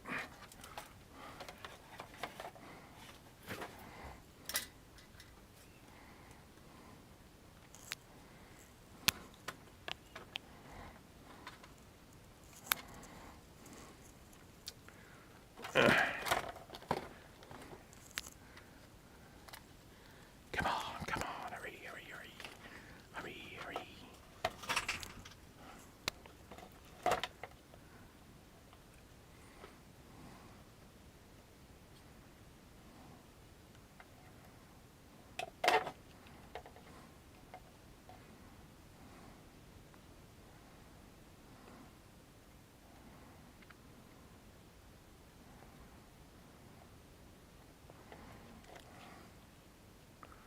Two, there's one.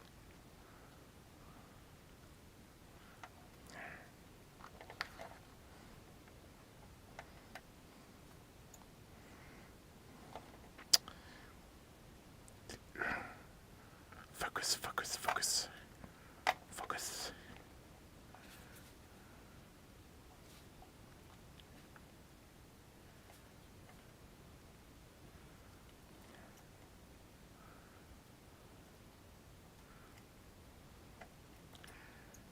Getting crystal oscillators off, I said before, is actually remarkably difficult to do, even though it's only 4 pins.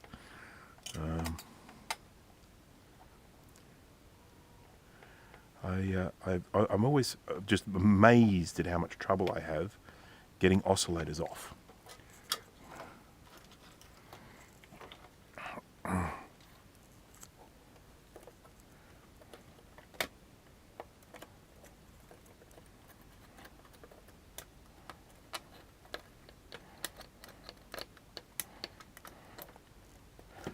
Okay, come on.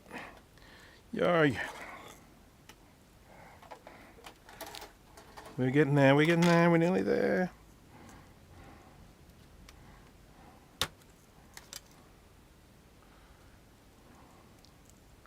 I'm not allowed to drop this one on the floor. Okay, just simple as that.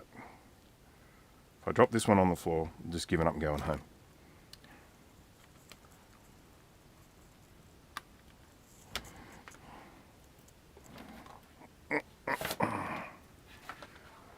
And I've probably forgotten other things, you know, and it'll stop it from working, but I still feel like we're just, oh my God. I'm rushing things now. This is where mistakes happen. But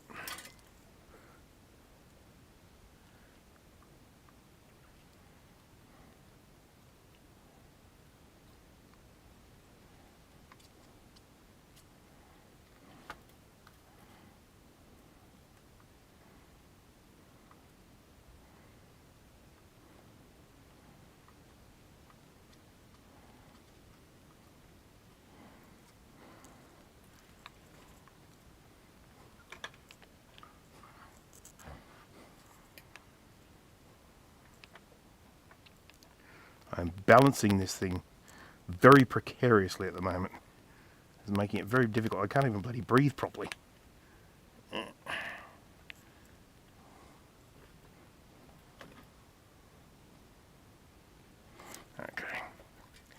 That's it. Let's get all this crap off here. Alright. Okay.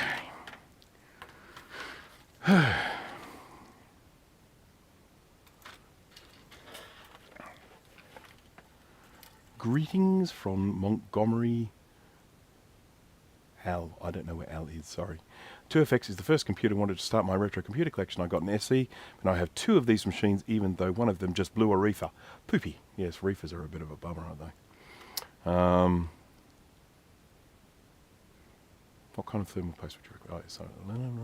Oh, I wrecked the VIA and had to do a bodge on my portable because of trouble getting a crystal oscillator off. Yeah, I hear you.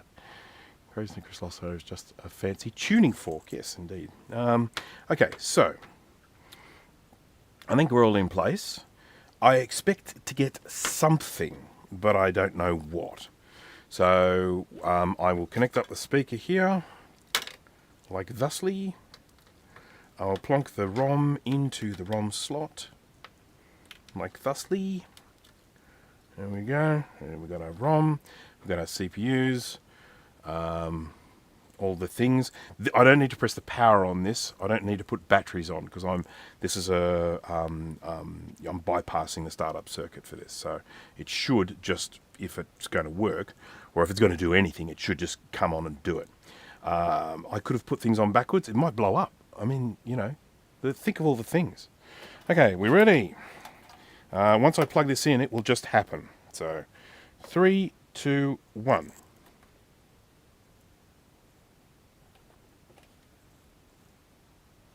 Well, we didn't get a chime.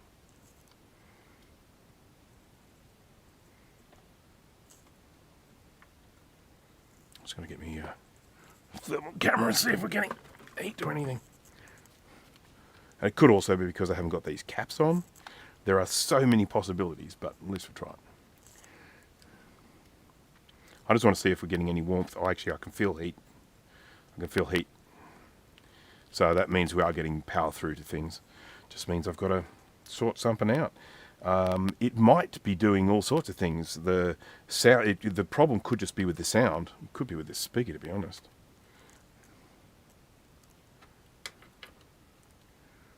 Just getting the heat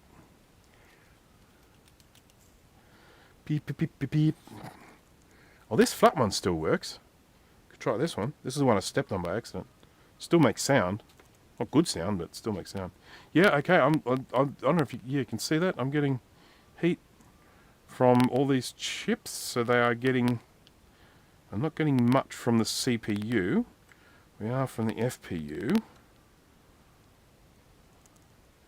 Definitely getting some power there, but the CPU looks like it's kind of...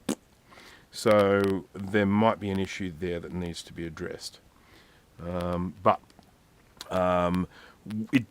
are definitely getting some power through here. And of course, remember that Bowl has said to me that this board does need bodge wires. And so I may well need to do a bodge wire just to get that first bit happening.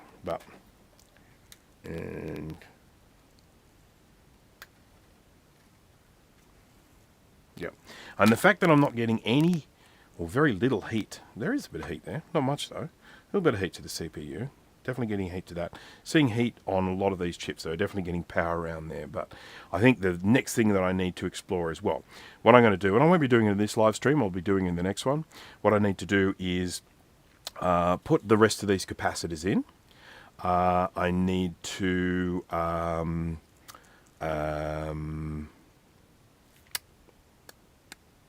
probably clean the board, and then I need to look at those little bodge wires that I need to put in place that Bowl talked about, because this could well work if I just wire those things up correctly. So yeah, yeah, I wouldn't work either with bits missing. You just get tempted with this sort of stuff. I did it, when I did the Mac Classic board with Kai, because Kai had actually gone in and done so much work on it. When we actually did it, he was like, we don't need to put that on for testing. We don't need to put that on for testing. Just this, this, and this. So we actually were testing with loads of missing stuff on it. Yeah. So anyhow, this board is really actually starting to look like a board now, isn't it? Look at that. I mean, ROM on there. We've got CPU and stuff. It's like it's looking more and more like it every day.